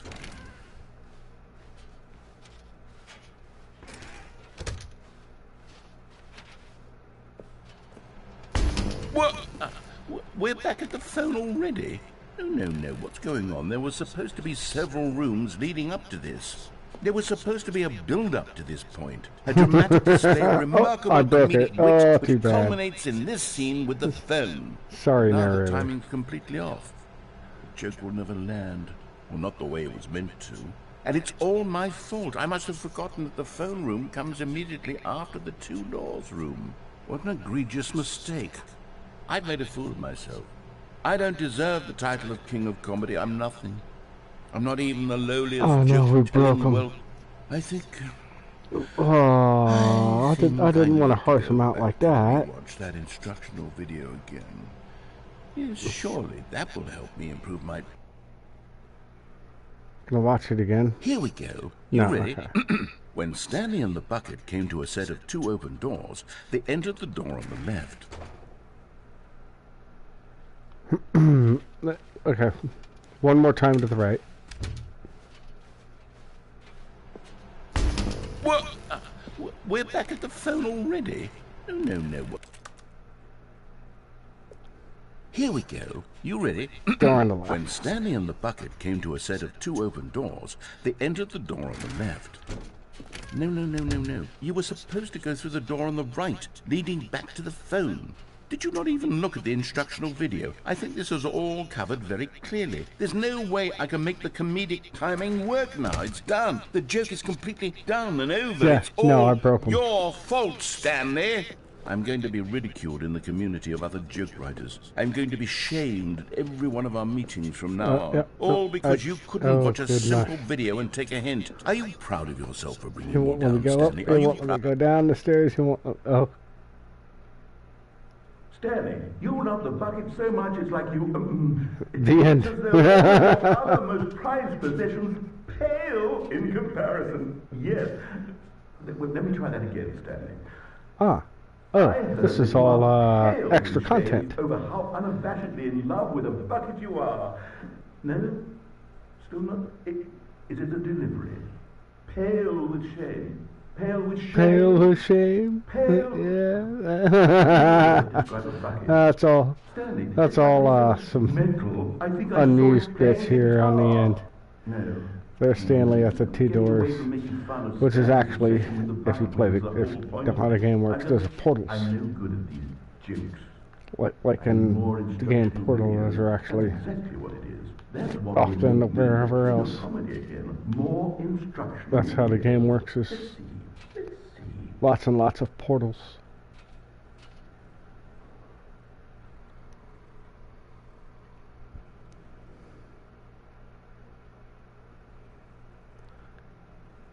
Just grand. Every time I play it. Doesn't matter if it's an ending I've seen or not. Just grand.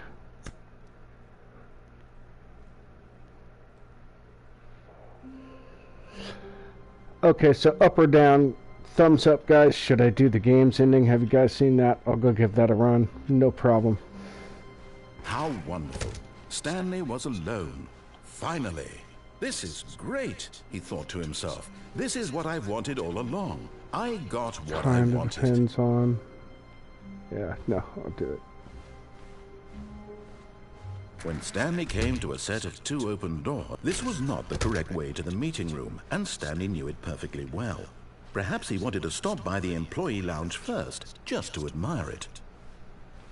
The lounge was grand, majestic, perhaps, but this is the way to do this game, man. Stanley took the first open door on his left. Don't listen to a damn thing the narrator tells you.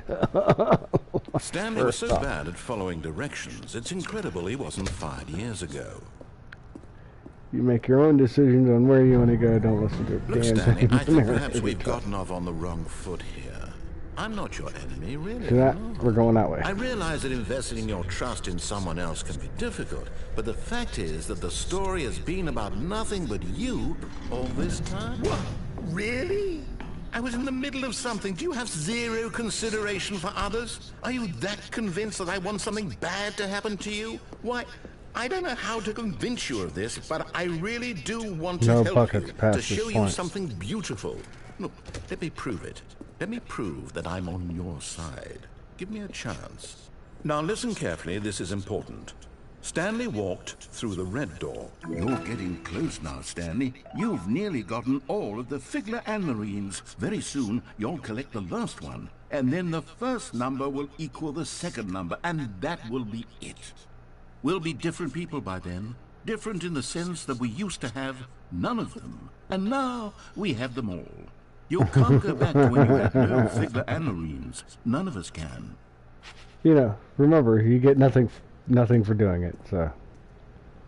Stanley walked through the red door. No. Aha, perhaps you misunderstood.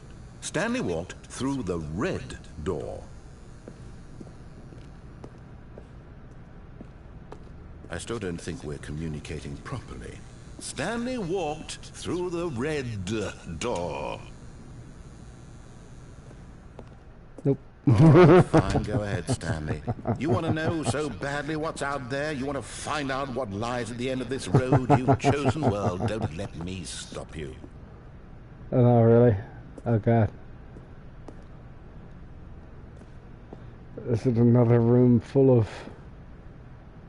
oh. Alright.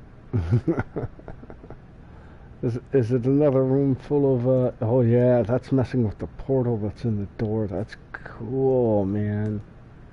Wow. I'm just, like, right outside, like, yeah, that's cool. So, anyways.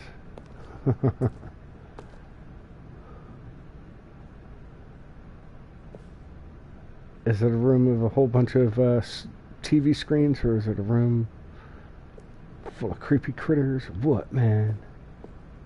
You see? There's nothing here. I haven't even finished building this section of the map, because you were never supposed to be here in the first place. Broken rooms, exposed developer textures. Is this what you had wanted? Was it worth ruining the entire story I had written out specifically for you? Do you not think I put a lot of time into that? Because I did. And in the end, it was all for nothing, because this is what you wanted to see. Help me here, Stanley. Help elucidate these strange and unknowable desires of yours. What would have made this game better? I'm a gamer, man. You have to have all of it. Skill trees? All of it. Work with me. You've given me absolutely nothing so far. Tell you what. Let me take a stab in the dark at a new design, and you can give me some feedback. I mean, they have done pretty good. A third option. They do have a jump. This already feels leaps ahead of where we were before. Go ahead, They Stanley. do have puzzles. Take it for a spin. They do have buttons to press. They do have a narrative story on a somewhat linear path.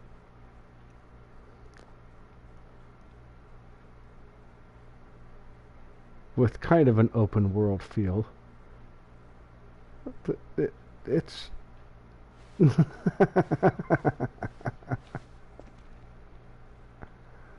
Oh my goodness. Okay, I'm going to stop you there.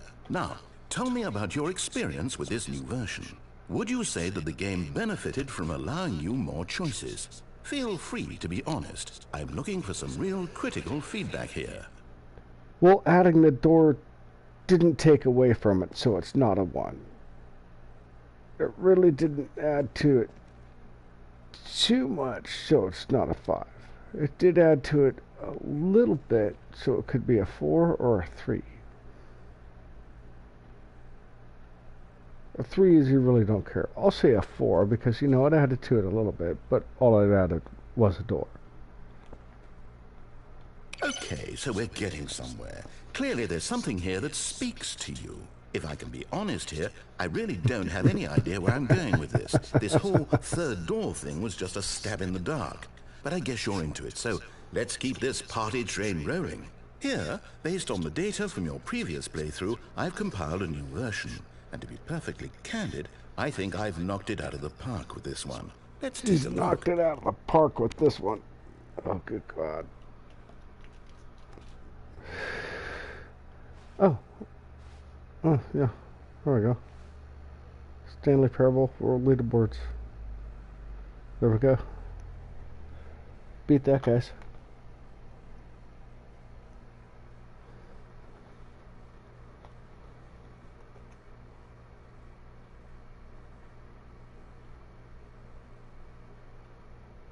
Crossover. Have a good night. Keep on chilling, man. Keep it cool.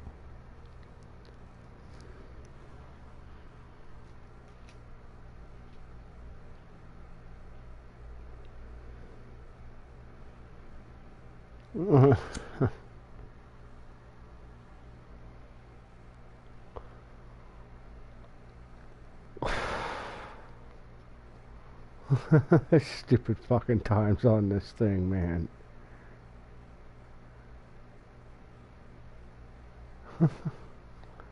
We're a leaderboard 2 seconds. Or is that 0.02 seconds? No, that's 2 seconds, right? Yeah. You beat the game in 2 seconds, right?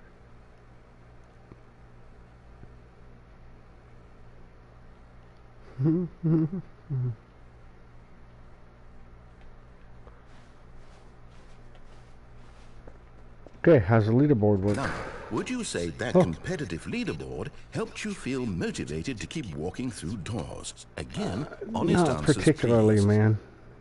Not Hey, really. I nearly forgot. I've got a prototype of a new game I've been working on, and now would be a lovely opportunity to give it some play testing. You wouldn't mind taking a look at it, would you? Perfect. Let me boot it up. Oh, headphone warning. Headphone warning.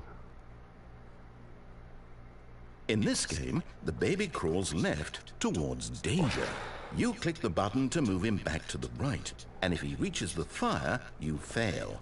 It's a very meaningful game, all about the desperation and tedium of endlessly confronting the demands of family life. I think the art world will really take notice. But of course, the message of the game only becomes clear once you've been playing it for about 4 hours. So why don't you give it 4 hours of play to make sure it's effective? Be sure to keep notes on your experience.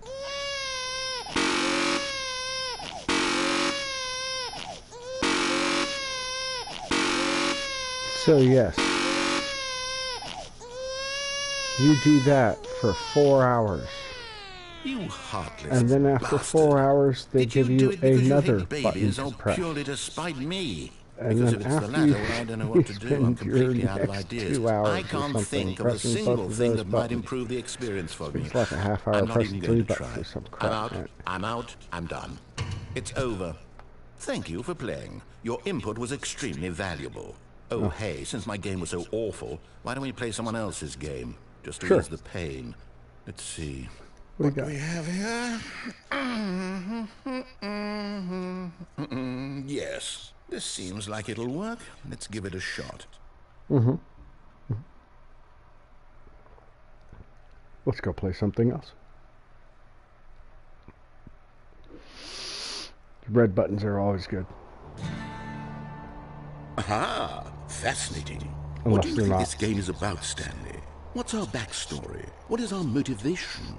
Well, it seems obvious to me that you are meant to play as a creepy man spying on innocent civilians below you from up high in your creep tower, perhaps for some sort of twisted erotic purpose. Yes, that must be it.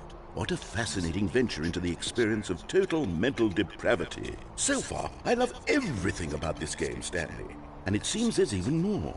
Come, let's venture outward and see what else is out there. For those of you unfamiliar, this is the game Overlook, if I am correct.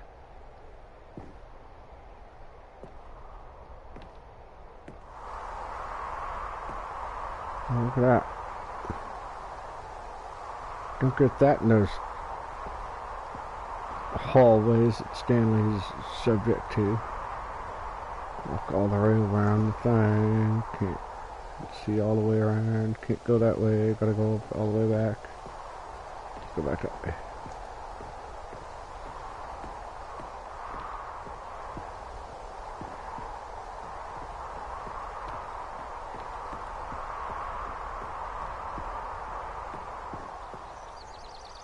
Oh no. No, it can't be.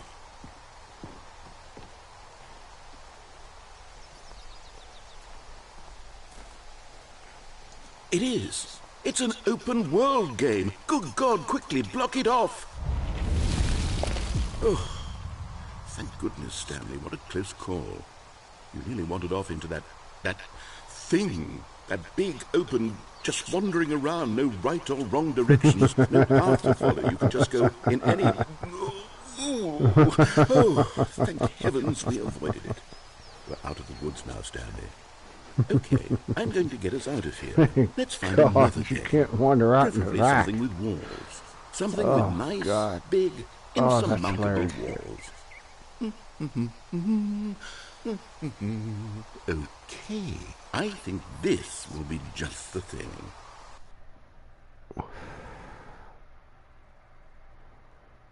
I think most people are familiar here. Wonderful. See, this is exactly what I had in mind. Just a nice big box for you to run around in. There isn't any possibility that you could get lost here. Now this is game design. Stanley, if you manage to get lost in this game, I will be phenomenally impressed. Phenomenally impressed. Okay, so what exactly do we do here? Let's see. There are lots of cars here in the back, but obviously there's no racetrack. Okay, I'm seeing that there's a ball of some kind back here. Is this game sports ball? Stanley, I think it's sports ball. Oh, what fun. We shall run the bases and do a touchdown together. Yes, I think sure we must. Run the bases and do a touchdown together. Sports ball.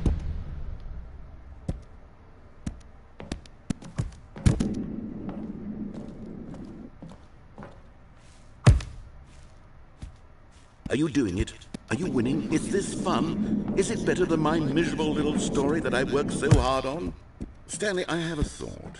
And I realize I'm not a sportsologist, but if one ball generates a certain amount of raw adrenal pleasure, then surely multiple balls makes for an even more euphoric sports experience. I'm going to try it out. Here comes another ball.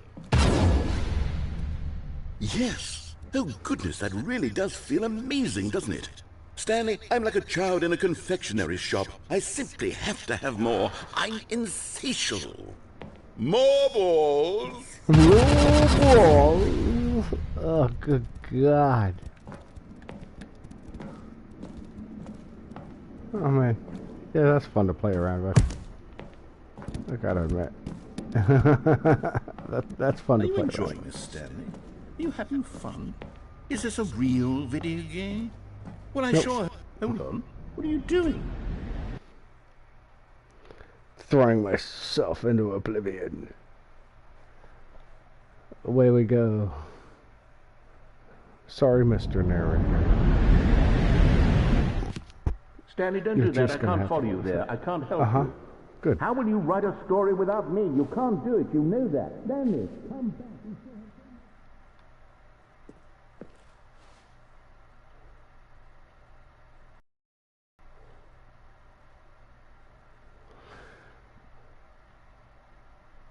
Please rate your experience. Work in progress.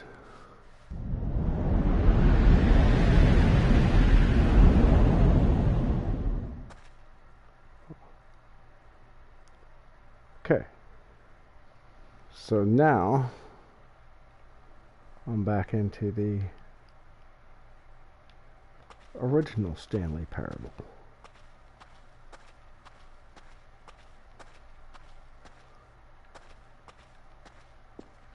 if any y'all don't know.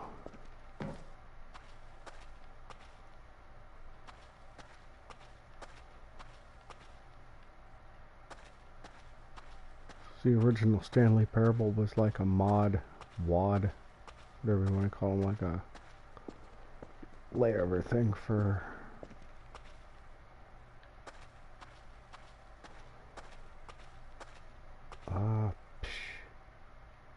shit, I can't think of the name of the game right now.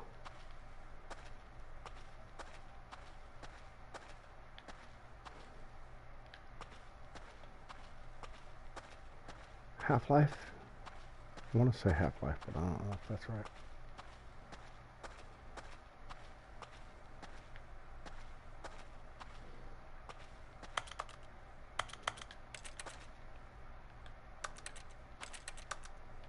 I don't think that's right.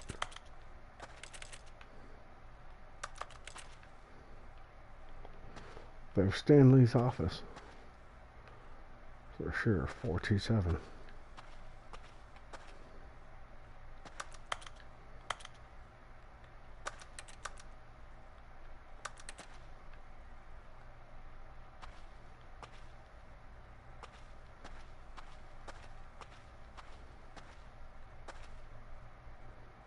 There it goes. I wonder what he found. If what he wanted was to be the leading man in his own story, well, perhaps he's gotten it. Down in wherever he is right now. I wonder if he's happy with his choice, and if he's learned the heavy cost that comes with it. He'll understand soon what I was trying to tell him. He needs me. Someone who will wrap everything up at the end, to make sense out of the chaos and the fear and the confusion. That's who I am. That is what I mean to this world. Oh, yes. Yes, I'll be back. There's no other way. Once this ends, after it all comes to a close, then I'll be back. The end will be here soon. Very soon. No, none of that's creepy at all from him. Not creepy at all.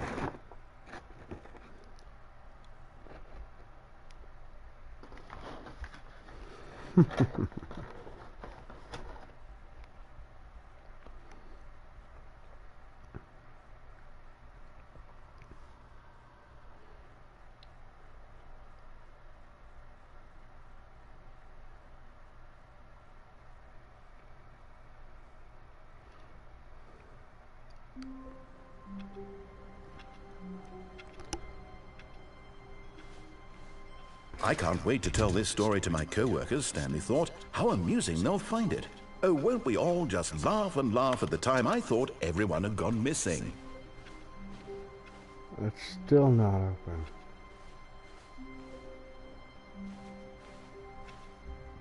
Dang. So I'll continue to take the bucket. The bucket made Stanley want to be a better man and a better co-worker. In time, perhaps, he would become both of those things. Stanley clutched the bucket tightly to his... This was not the correct way to the meeting room, but Stanley had felt the bucket calling to him, telling him that the employee lounge was simply the place to be. And here it was. Had the bucket turned out to be correct? Was it... No, never mind. The bucket was wrong.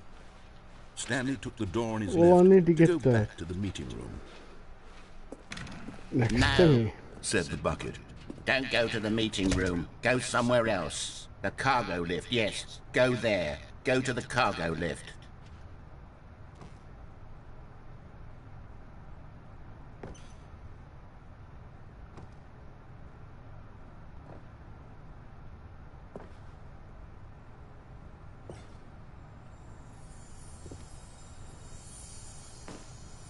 And there it is, the last Stiggly Wiggly. Savor this moment, Stanley. This is a real accomplishment. This is doing something just for the sake of doing it. Where so many people expect to be rewarded for the most trivial achievements, you've insisted that a job well done is its own reward. I would tell you that I'm proud of you for collecting them all, but that would be like a reward, and we can't have that. So, instead I'll just say, it's done. We're all done here, and now we can go to whatever the hell you were doing before you hunted for figurines.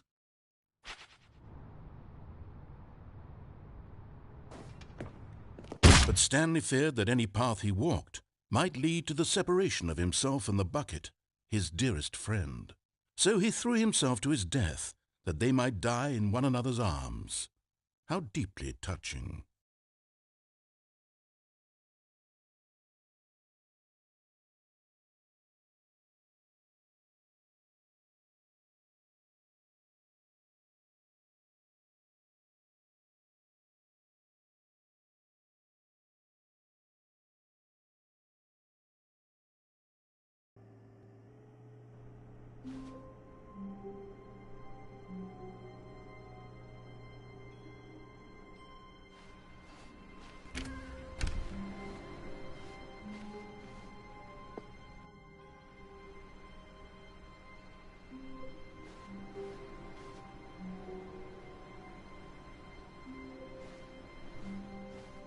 Stanley, I'm sorry, but I have to put a pause on things. It's those figurines, those figglers.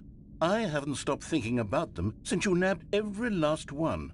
Wasn't it just the most intrinsically fulfilling moment of your entire life? Didn't it fill you to the brim with inner richness? Yes, I know we're supposed to be telling a story, but won't you please indulge me with one more trip back to the memory zone? I would love nothing more than to revisit the figurines.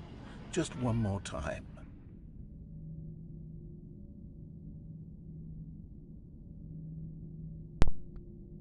I understand. Because really, you know, they're, I do understand, because they're collectibles, man. You know, one can collect so many collectibles so many times. That's why you collect them.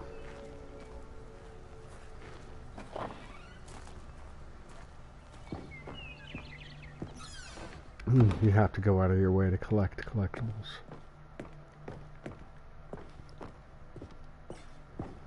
Can I? Just out of curiosity? No. Here's where it all began. The first collectible. Back then, we had no idea of how many of them we'd find. Sure, it said 6 right there on the screen, but how could we know for certain? We were so innocent. We'll never be like that again, Stanley.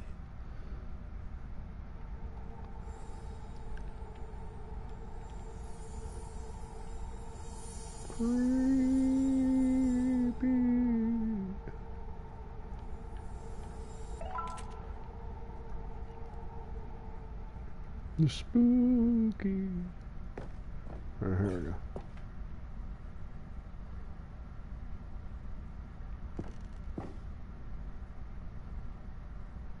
Which game, bud?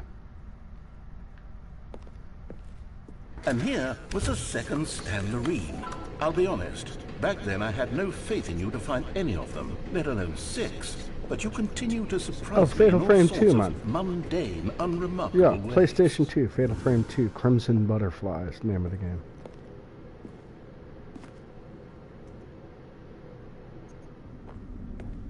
Okay, let's do a little quiz. Which of these rooms was the room you found your third mini?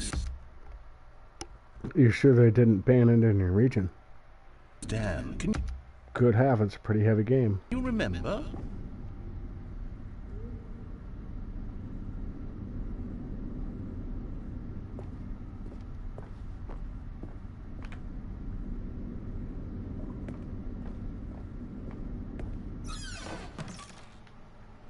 Hey, that's exactly right. It was here in the boss's bathroom. It was the third one. You picked it up, and then after that, you had 3 of them. I'm glad these moments are so crystal clear in your memory, but I shouldn't be surprised. After all, science tells us that it's impossible to forget your third time doing anything. Well, that's my 2 guesses. It's either it's a region lock or my copy's on my PS3 through PlayStation Network. Is how I got mine on my hard drive. So that totally can be a thing. It just might not be on the PS4. Let's see, what came next? totally. The big pink room with the giant apple. That's what came next. Never happened. Oh yes, we found a Figley in this pink room. Oh, well, I can't actually say I remember being in this room, but it's here in the memory zone, so it must have happened.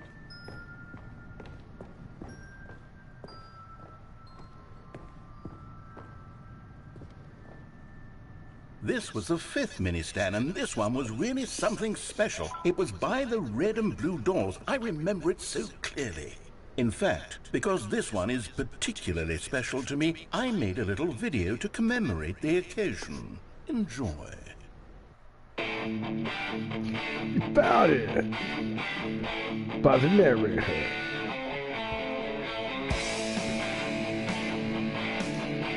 What's that? In there? Ooh.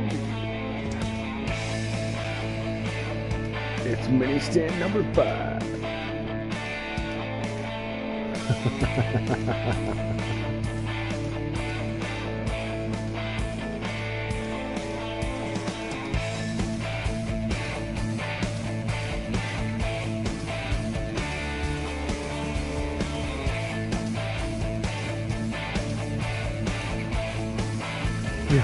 Right. Just keep the bees flowing there, man. I spent a lot of time making that video, but it was 8 minutes I wouldn't have spent on anything else.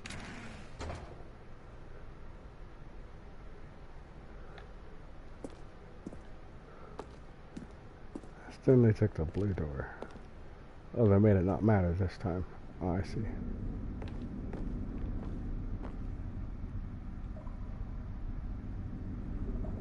That way it is.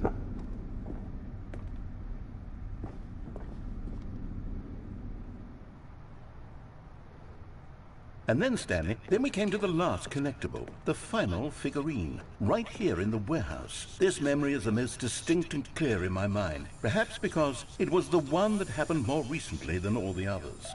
Who can truly say how the mind works? All I know is that this is the moment where you picked up a Figley and I thought to myself, yes, that's all of them. They're all collected. It was a moment unlike any other. Except for the other moments picking up figurines, which it was exactly like.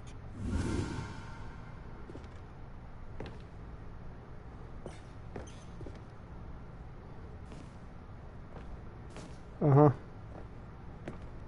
And then I plummeted to my death. Can't do. Okay, it's gonna force me to go that way.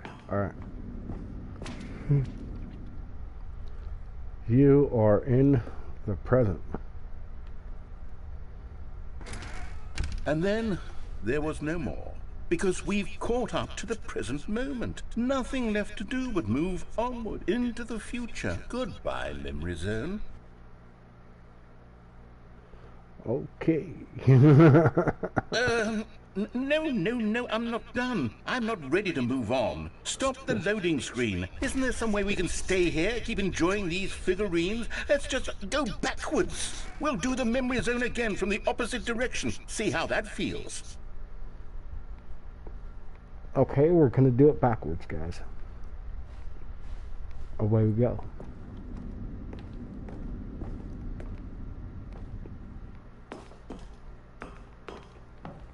Okay, yes, this spot in the warehouse. I remember this. I must say, of all the figurines we looked at in our initial tour of the Memory Zone, this one is the most distinct and clear in my mind. Let's keep going, I want more. Right, okay, cool. Yeah.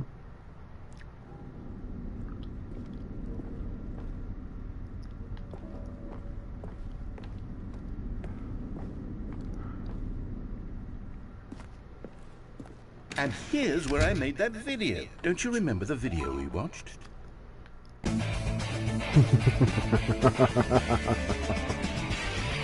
Yeah. Super fast, cool. You found it. That all right. Video.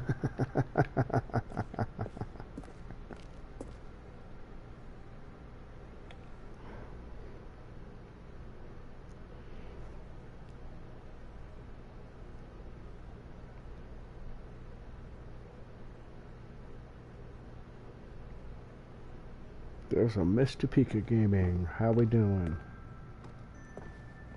Still don't remember the pink room, Stanley. Still no memory of this one. Good room, though. A solid room.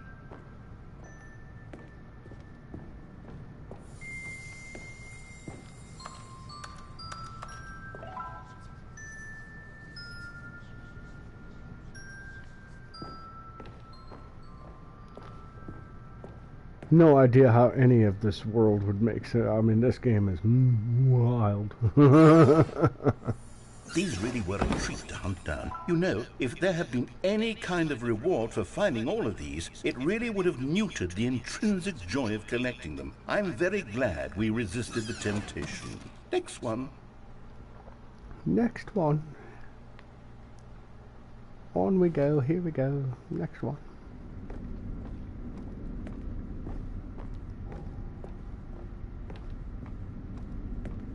Under the stairs. This was our second Figley. Don't you remember? Yes, I remember it too. The past is truly a wonderful thing. Why does anyone ever choose to leave it? Keep going. See, I've got 17 out of 6 now.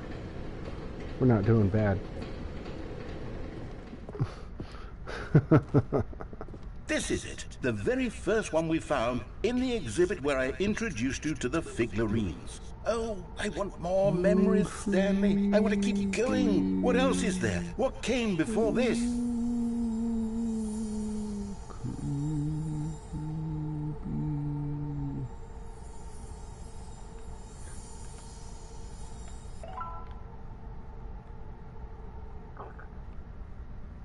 That way.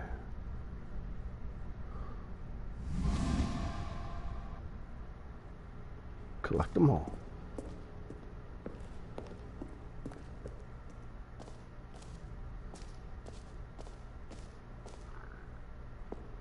Oh, God. Look, it's the terrible new content that we were originally sold on. I remember hating it back then. But time does put a rosy filter on everything. In fact, I dare say I'm actually quite fond of it now. Look how much fun the past is. I want more memories. Oh, no. Oh, yes, the two doors. Who could have forgotten that? A classic memory. Who could have forgotten that?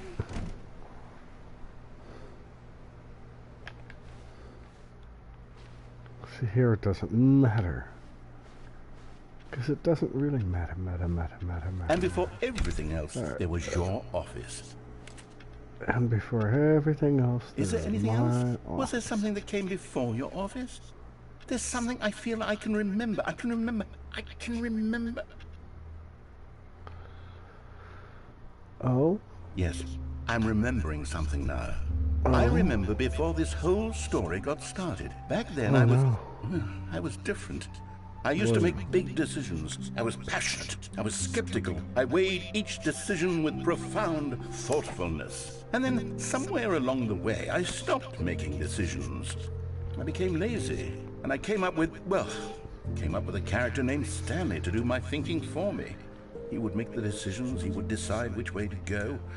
I would cheer him on as he collected figurines for no reason. Why did I invent Stanley? Was I lonely? Yes, perhaps that's it. Perhaps I needed to imagine I had companionship. And Stanley really did make for a wonderful companion, even if he was a fiction. But I suppose it's grown old. I want to think for myself again. Cheers. I want to go back to how it used to be. Good yes, Lord. I can be on my own again. I can do it. I'll be stronger this time. I'll take care of myself. I don't need Stanley anymore. Oh, but he truly was so much fun to play with. You know what?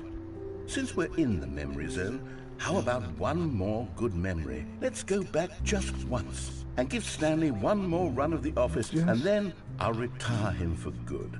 I did enjoy telling this story so very much. Okay, here we go. This is the story of a man named Stanley.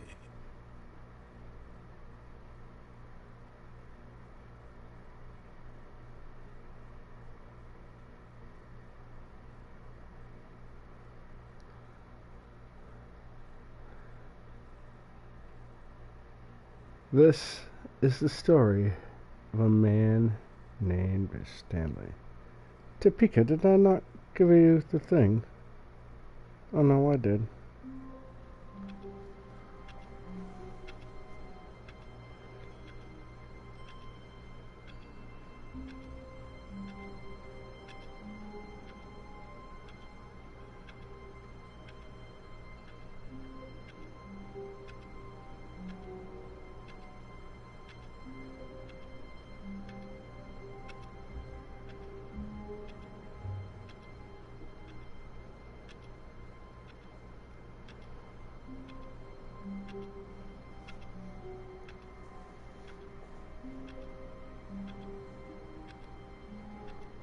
Alrighty.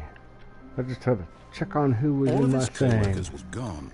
What could it mean? All agreed. Stanley decided to go to the meeting room. Perhaps he had simply missed a memo. Did he? He missed a memo? Hold on.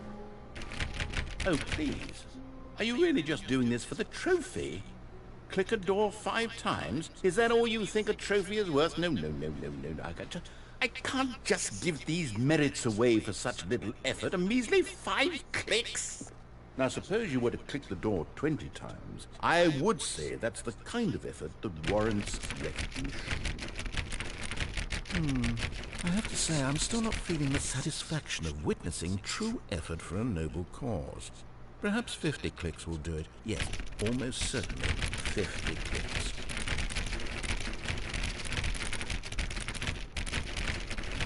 No, I'm still not feeling it. I want this trophy to have meant something. It has to be a true reward for valiant effort. I want to see some hustle, Stanley. I want to see commitment, a willingness to go all the way no matter the cost. Why don't you go put 20 clicks into door number 417? 417. What's the bucket?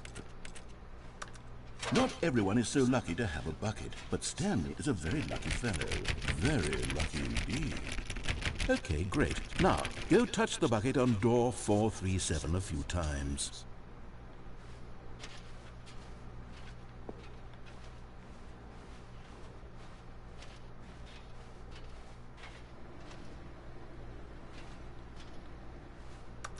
Yes, now we're getting somewhere. How about door 415? Give it some bucket love. Bucket love. Sounds so wrong.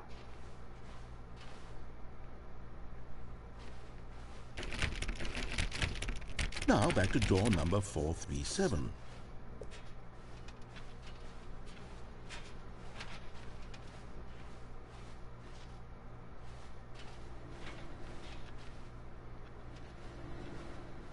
You know, I think the copy machine needs some attention. Why don't you rub... All right, back to room 417. I'm really feeling it now. I think we're getting somewhere. Here we go, we can do this. He wants it, man. Now bring the bucket on happen, top man. of employee 419's desk.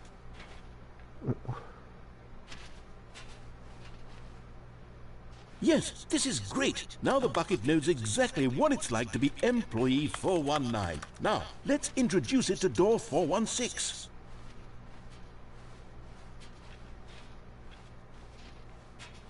We've almost got it. Now make the bucket and the copy machine touch again.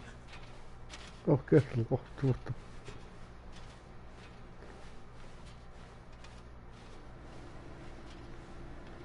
Finish it off, Stanley. 5 touches of the bucket on door 430. Yes! 5. We did it!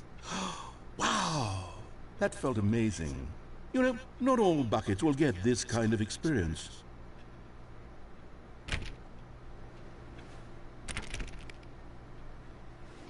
Oh, thanks. That was groovy, man.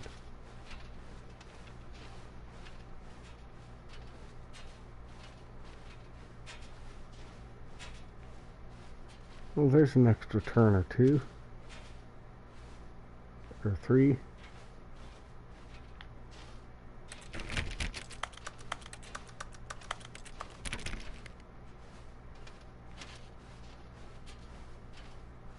Stanley clutched the bucket tightly to his chest and entered the door on his left.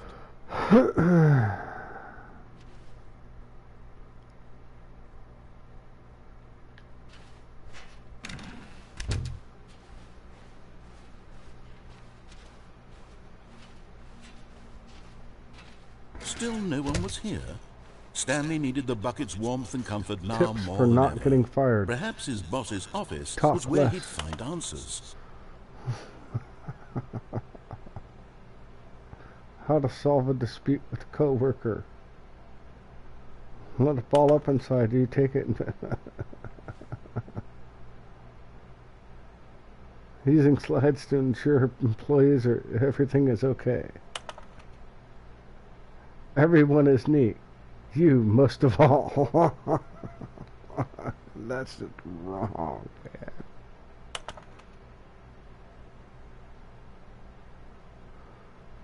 Slides, charts and slides. My God.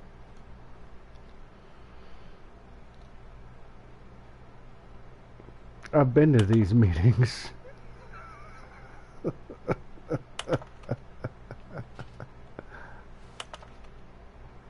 That's the funny bit. I've been to these meetings. Okay, so the chalkboards do kind of help you out here.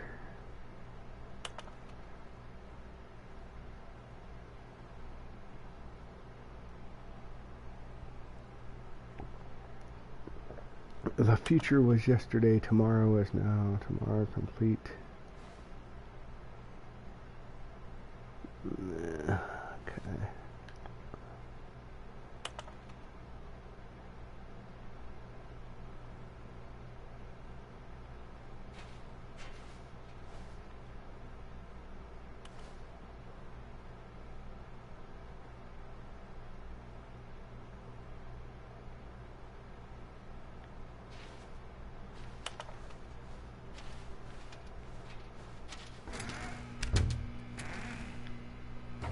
Stanley, we must move on from this broom closet, simply because I have no remaining stickers. If I did, you can guarantee we'd be in... Coming to a staircase, Stanley and the bucket walked upstairs to the boss's office.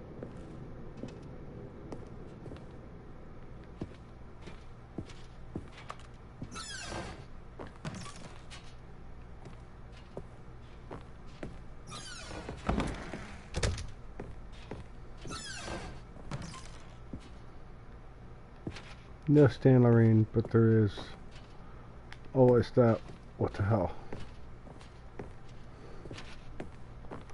Stepping into his manager's office, Stanley was once again stunned to discover not an indication of any human life. Crushed by the weight of this revelation, Stanley may have broken down into an emotional dumpster fire if... The bucket did not react, except perhaps a tiny glow of warmth. Subtle, yes, but an unmistakable spark from somewhere deep within. So it went through a whole thing of having to push number 3 with the bucket.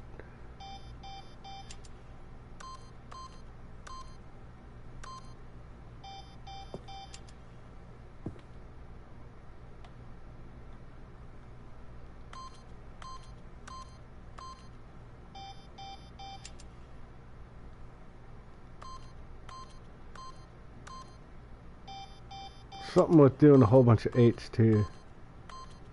8. Stanley just sat around twiddling his thumbs. Trying to input anything on the device was useless, since he could never possibly know that the combination was 2845.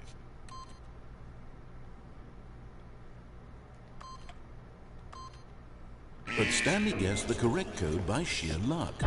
Was it that the bucket knew all along? Was the bucket guiding him? Yes, this is certainly the most logical explanation. Yeah, so this was a lucky guess, man. It happens.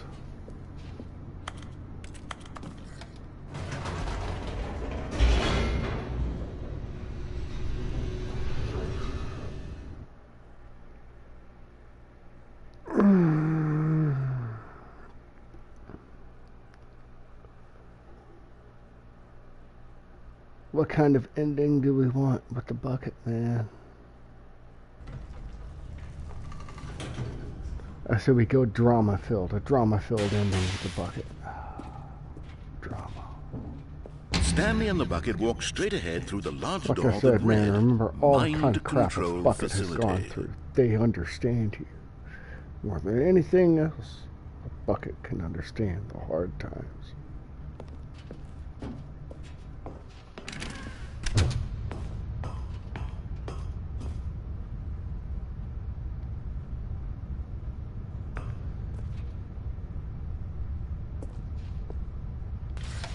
The lights rose on an enormous room packed with television screens. Oh, but just as Stanley was about to proceed further into the mind control facility, he tripped and fell over the railing and into the dark void below.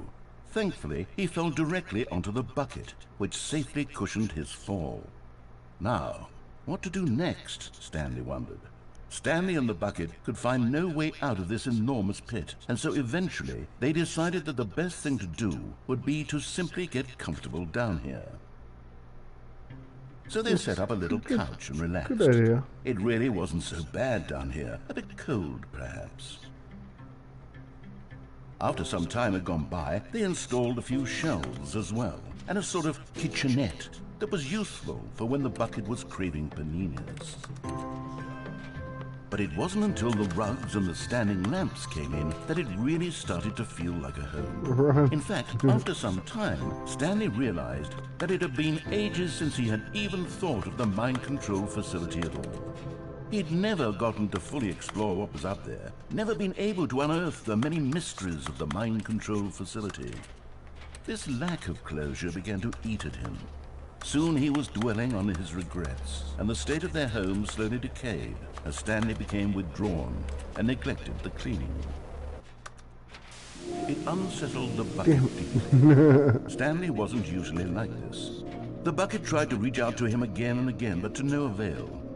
All Stanley could think about, all he could talk about, was going back, doing it over again, staying on the path.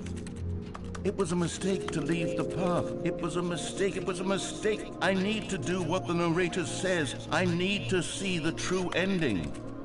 This made no sense at all to the bucket, which was simply trying to live its life down here as comfortably as possible.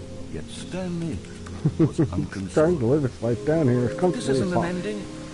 This is just a hole in the ground. The bucket sighed. True, it wasn't an ending. But it's where we happen to be. And maybe, possibly, if we accept the reality of things, maybe this will become an ending eventually. It's what the bucket was counting on. The two of them waited for a very long time.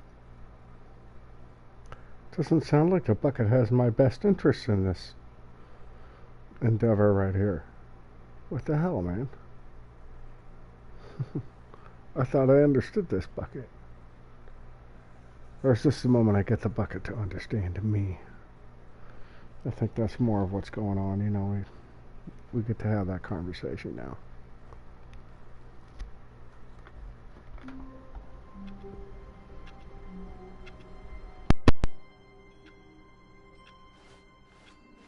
All of his co-workers were gone. What could it mean? Stanley decided to go to the meeting room. Perhaps he had simply missed a memo.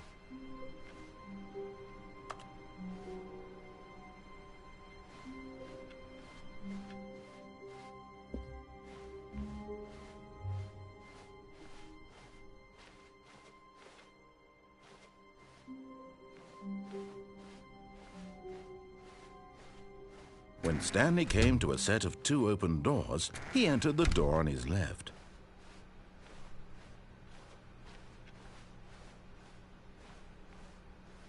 Yet there was not a single person here either.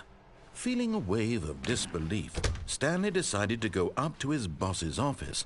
Coming to a staircase, Stanley walked upstairs to his boss's office.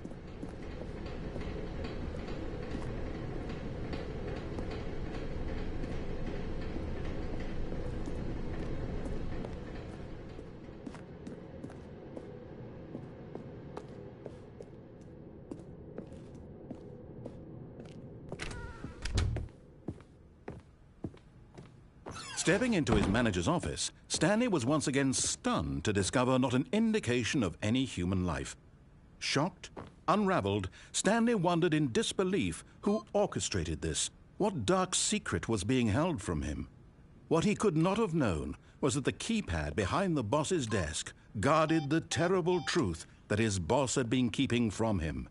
and so the boss had assigned it an extra secret PIN number, 2845. But of course, Stanley couldn't possibly have known this. Yet incredibly, by simply pushing random buttons on the keypad, Stanley happened to input the correct code by sheer luck. Amazing. He stepped into the newly opened passageway.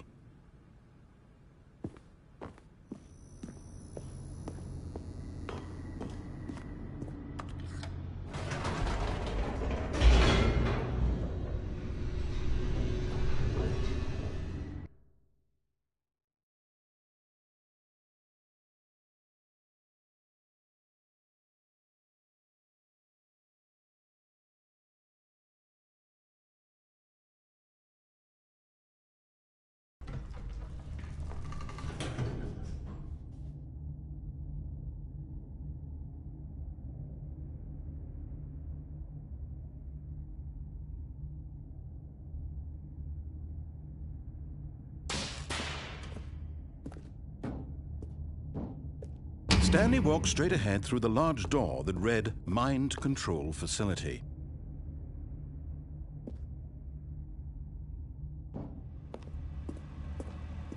Although this passageway had the word escape written on it, the truth was that at the end of this hall, Stanley would meet his violent death.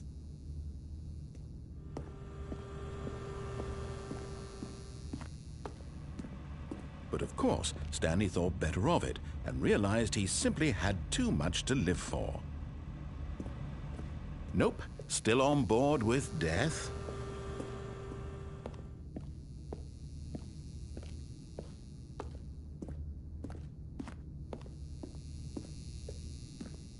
The door behind him was not shut.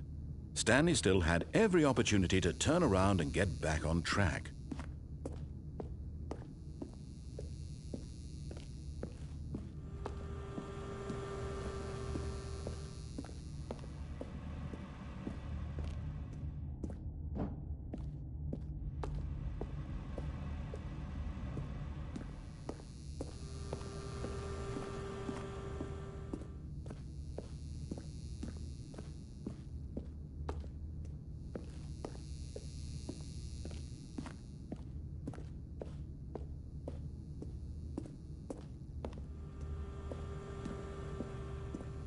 At this point, Stanley was making a conscious, concerted effort to walk forward and willingly confront his death.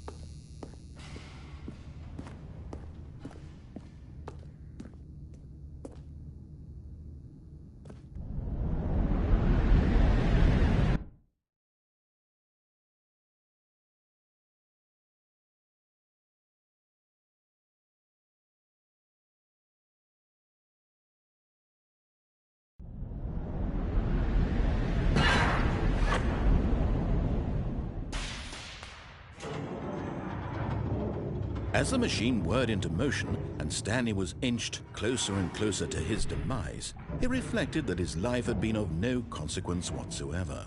Stanley can't see the bigger picture. He doesn't know the real story, trapped forever in his narrow vision of what this world is. Perhaps his death was of no great loss, like plucking the eyeballs from a blind man. And so he resigned and willingly accepted this violent end to his brief and shallow life. Farewell, Stanley.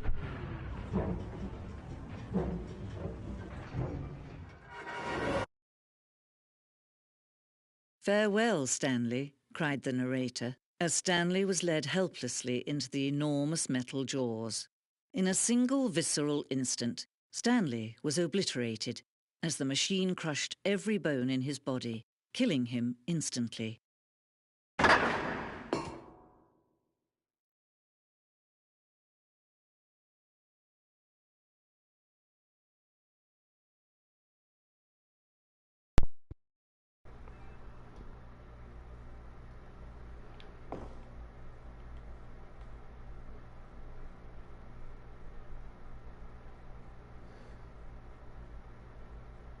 There's the big crushing machine thing that you can't even understand. Why? What is it? Why? one that has a catwalk directly underneath it that doesn't let anything go through it. What the... why? No other machines to catch anything that you can... I mean, why? But the Stanley parable. And yet it would be just a few minutes before Stanley would restart the game, back in his office, as alive as ever. What exactly did the narrator think he was going to accomplish?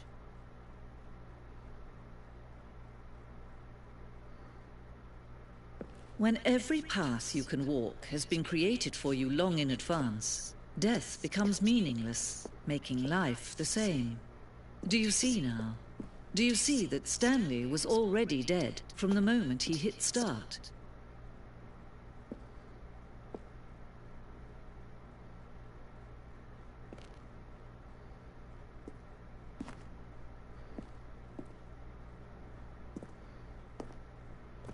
Stanley does get one of the nicest desks, one of the biggest desks in the office, but we can see.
Meh.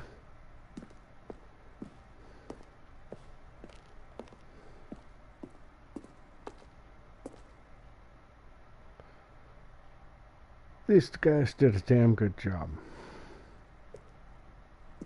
100%.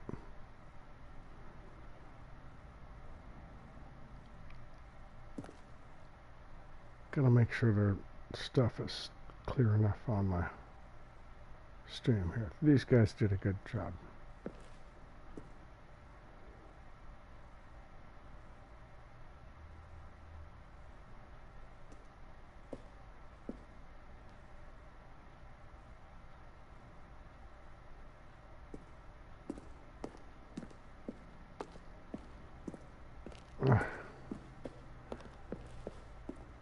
Now I believe it's to the top and out of the center of this thing, if I'm correct.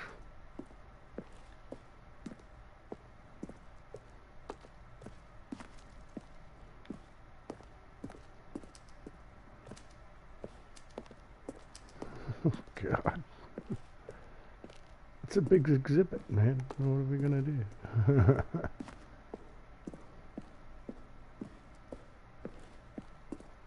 Yeah, there's a whole crap ton to do here. And then there's another one that's like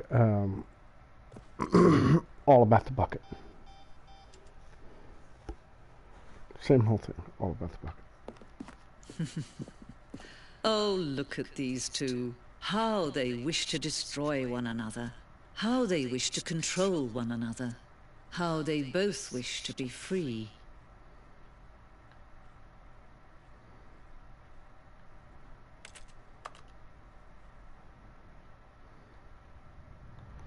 Can you see? Can you see how much they need one another? No, perhaps not. Sometimes these things cannot be seen. Just get on with it, lady. But listen to me. You can still save these two. You can stop the program before they both fail. Lady. Turn off your PlayStation. There's no other way to beat this game. As long as you move forward, you'll be walking someone else's path. Stop now and it'll be your only true choice. Whatever you do, choose it. Don't let time choose for you. Don't let... Whatever.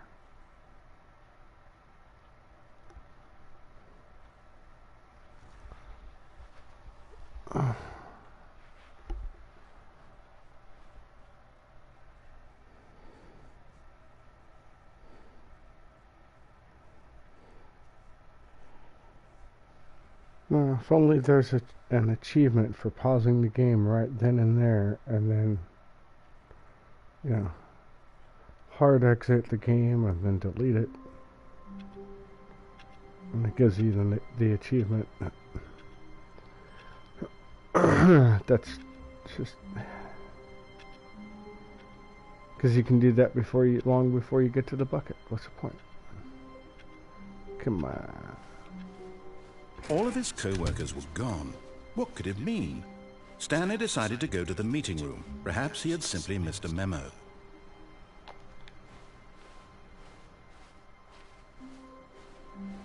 I still need to check for her. No matter how hard Stanley looked, he couldn't find a trace of his co-workers.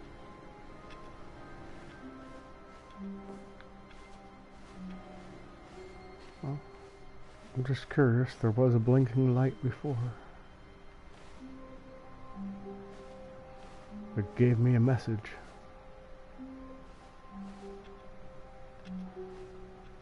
So, take the bucket or not.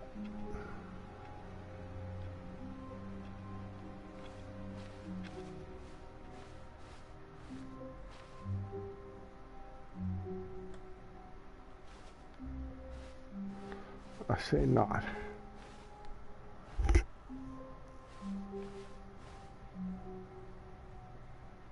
When Stanley came to a set of 2 open doors, he entered the door on his left.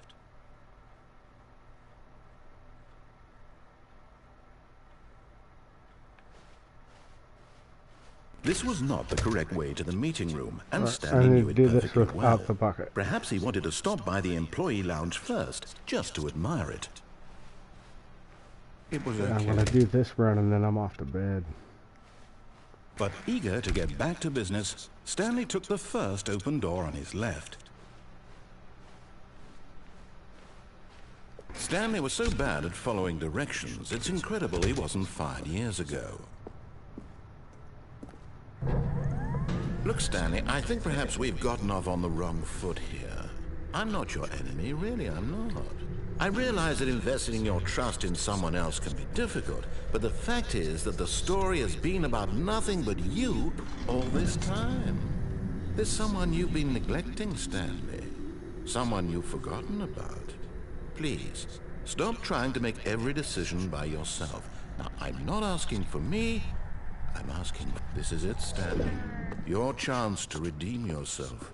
To put your work aside. To let her back into your life. She's been waiting. That's her, Stanley.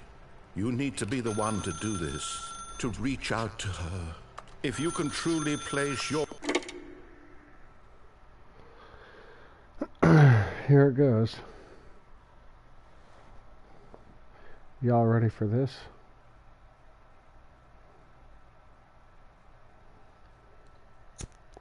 Cheers. Oh, Stanley, is that you? Hold on, sweetie. Sorry to keep you waiting. I'm just pulling the bread out of the oven. All right. Okay, there we go. All right, now, I want you to come in and tell me all about your day. Gotcha. Oh, come on. Did you actually think you had a loving wife who'd want to commit their life to you? I'm trying to make a point here, Stanley. I'm trying to get you to see something. Come inside. Let me show you what's really going on here. This looks comfortable.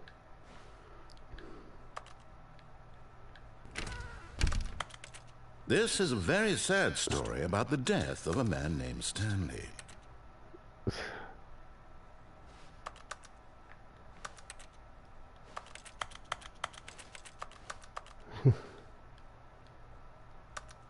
No other button works. Good morning, employee 427. Press on the Stanley is quite a boring fellow. He has a job that demands nothing of him. I have no choice. And every button that he pushes is a reminder of the inconsequential nature of his existence.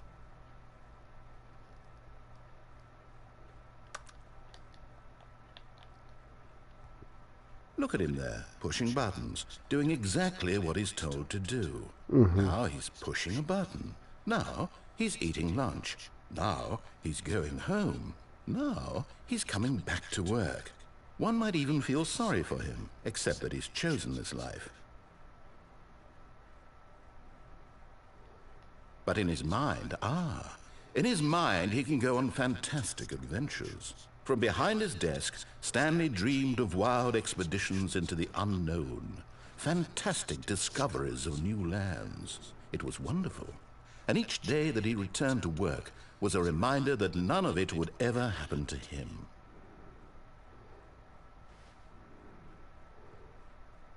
And so he began to fantasize about his own job. First, he imagined that one day while at work, he stepped up from his desk to realize that all of his co-workers, his boss, everyone in the building had suddenly vanished off the face of the earth. The thought excited him terribly.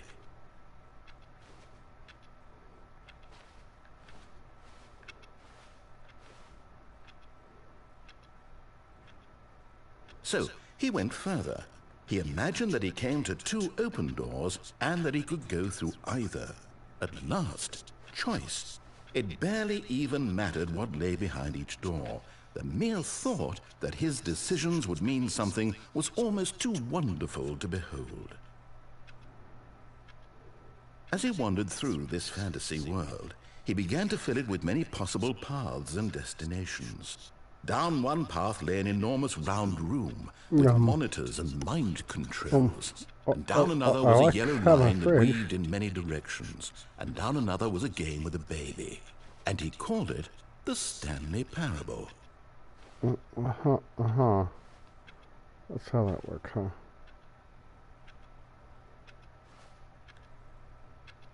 It was such a wonderful fantasy, and so in his head he relived it again, and then again, and again, over and over, wishing beyond hope that it would never end, that he might always feel this free.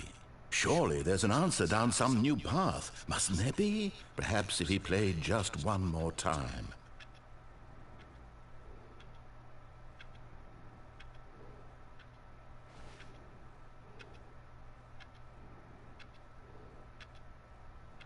But there is no answer. How could there possibly be? In reality, all he's doing is pushing the same buttons he always has. Nothing has changed. The longer he spends here, the more invested he gets. The more he forgets which life is the real one.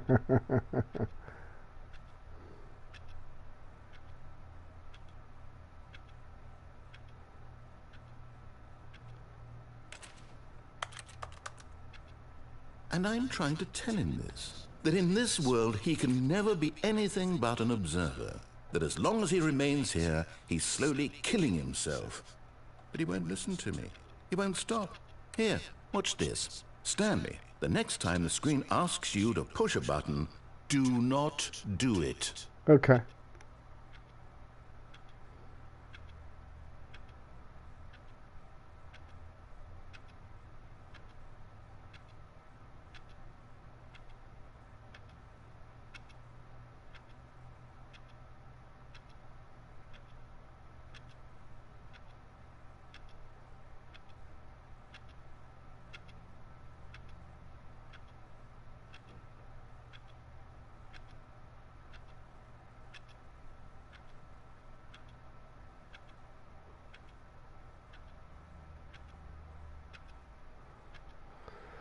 Oh, okay, I'm going to push the button. Can he just not hear me? How can I tell him in a way that he'll understand that every second he remains here, he's electing to kill himself? How can I get him to see what I see? How can I make him look at himself?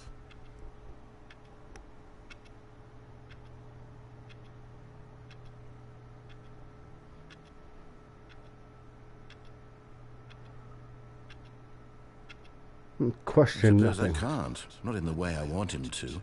But I don't make the rules. I simply play to my intended purpose, the same as Stanley. We're not so different, I suppose. I'll try once more to convey all this to him. I'm compelled to. I must. I must. Perhaps, well, maybe this time he'll see. Maybe this time. And I tried again, and Stanley pushed a button. And I tried again, and Stanley pushed a button. And I tried. Oh, well, that's subtle. That was nice and tender.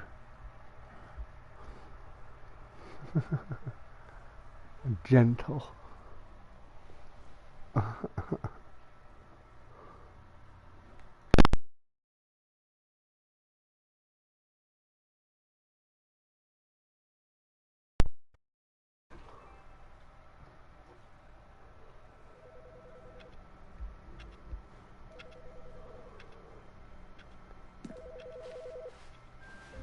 Oh, wait.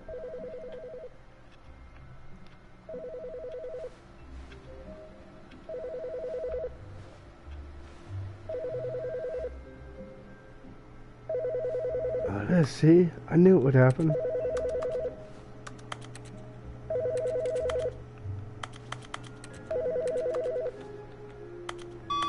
Hi, Stanley. Just wanted to leave you a message to let you know there's a few things I need you to pick up on your way home from work today. We need milk, cereal, dish soap, spaghetti, get a thing of sugar, some bread, and coffee beans, whichever ones you like. I'll give you a call if there's anything I forgot. Thanks, sweetie. See you tonight.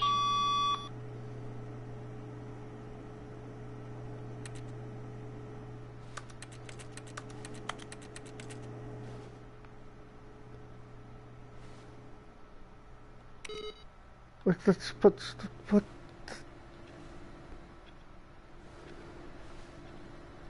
Yeah, I don't think that means nothing, man. You can't do nothing with that. There ain't no milk, cereal, all that shit. No. That I remember in this game. Could be, but there's a lot to this game, man.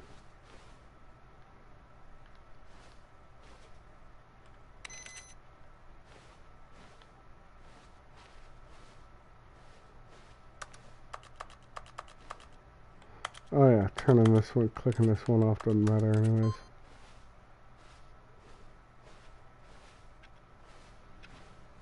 God damn it.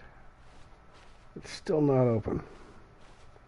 Why? When Stanley came to a set of two open doors, he entered the door on his left.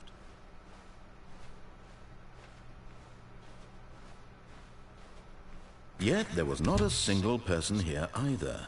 Feeling a wave of disbelief, Stanley decided to go up to his boss's office, hoping he might. Coming to a staircase, Stanley walked upstairs to his boss's office.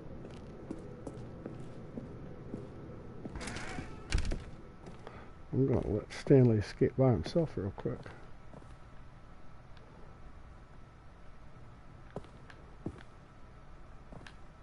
Stepping in.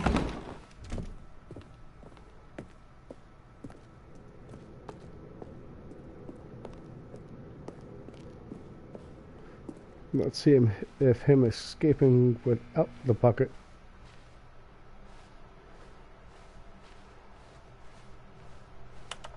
gives me my ultra deluxe content. My ultra deluxe rooms, that's what I want.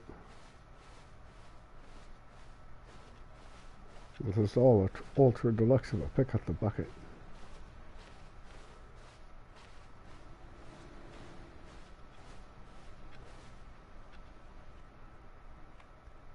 See, like right then on my way back, you can pick that up and then you change this ending.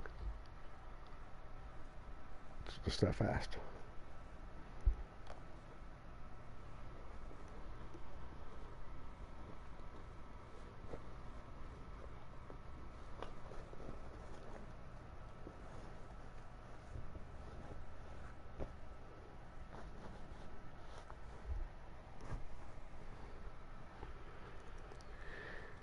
There we go. Cheers, guys.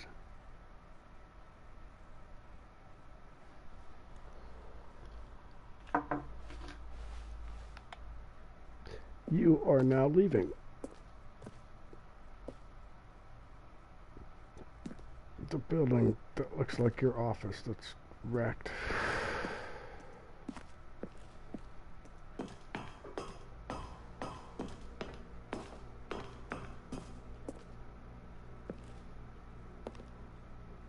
to another office that looks like a building that's wrecked. 55.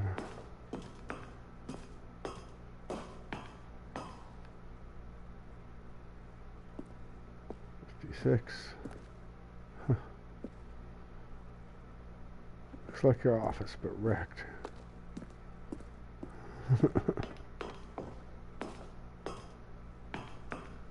Yeah, I already did all this shit earlier in the stream.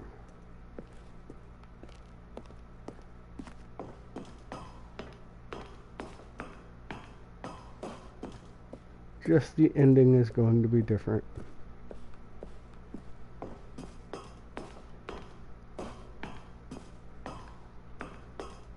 But it's all, hey look, it's the same office that's wrecked.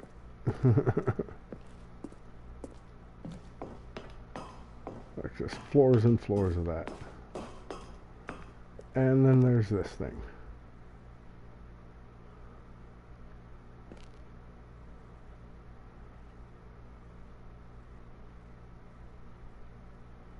But Chef Boy, if you can read that, good luck.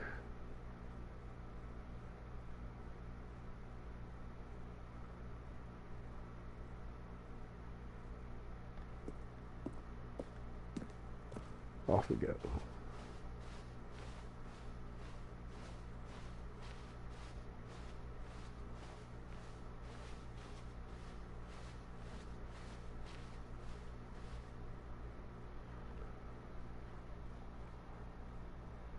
Up, up and away, and my beautiful cocoon. I'm gonna look at that thing.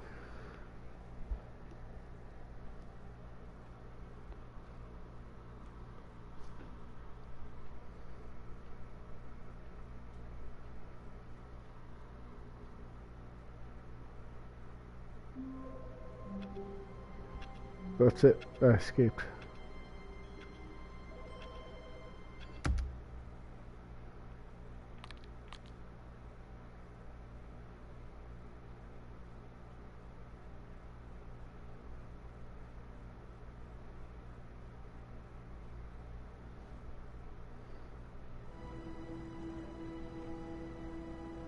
Oh, I'm only on Parable 2.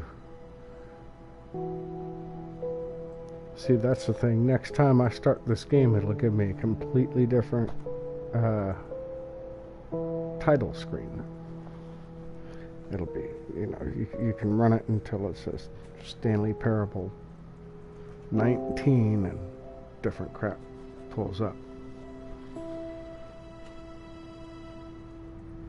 That's some fun stuff. But I rolled over the game and like I was just done with everything, and if I wanted to get anything again,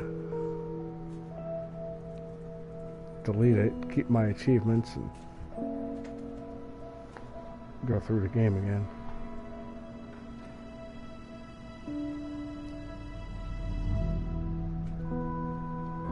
Yeah, I like that effect on a hallway, man. Getting creepy for Halloween.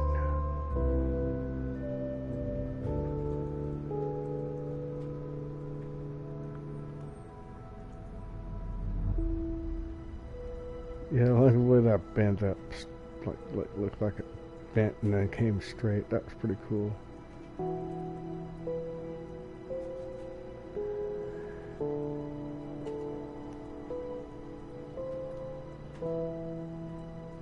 Guys, I appreciate everybody dropping by. Zombie, Topeka, Crossover, Chaos. Everybody needs a little demonic souls in them.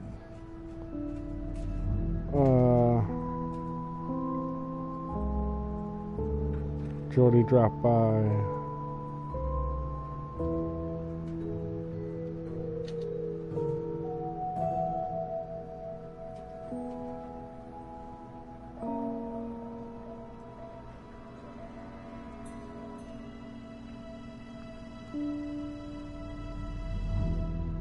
Victory Gamer.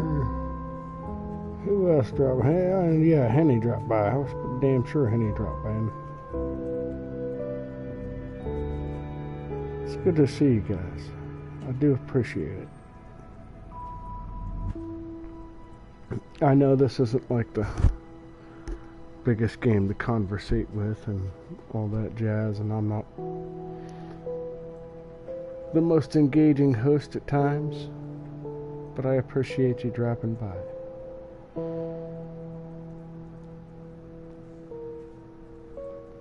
Keep it chill, keep the games in, you guys.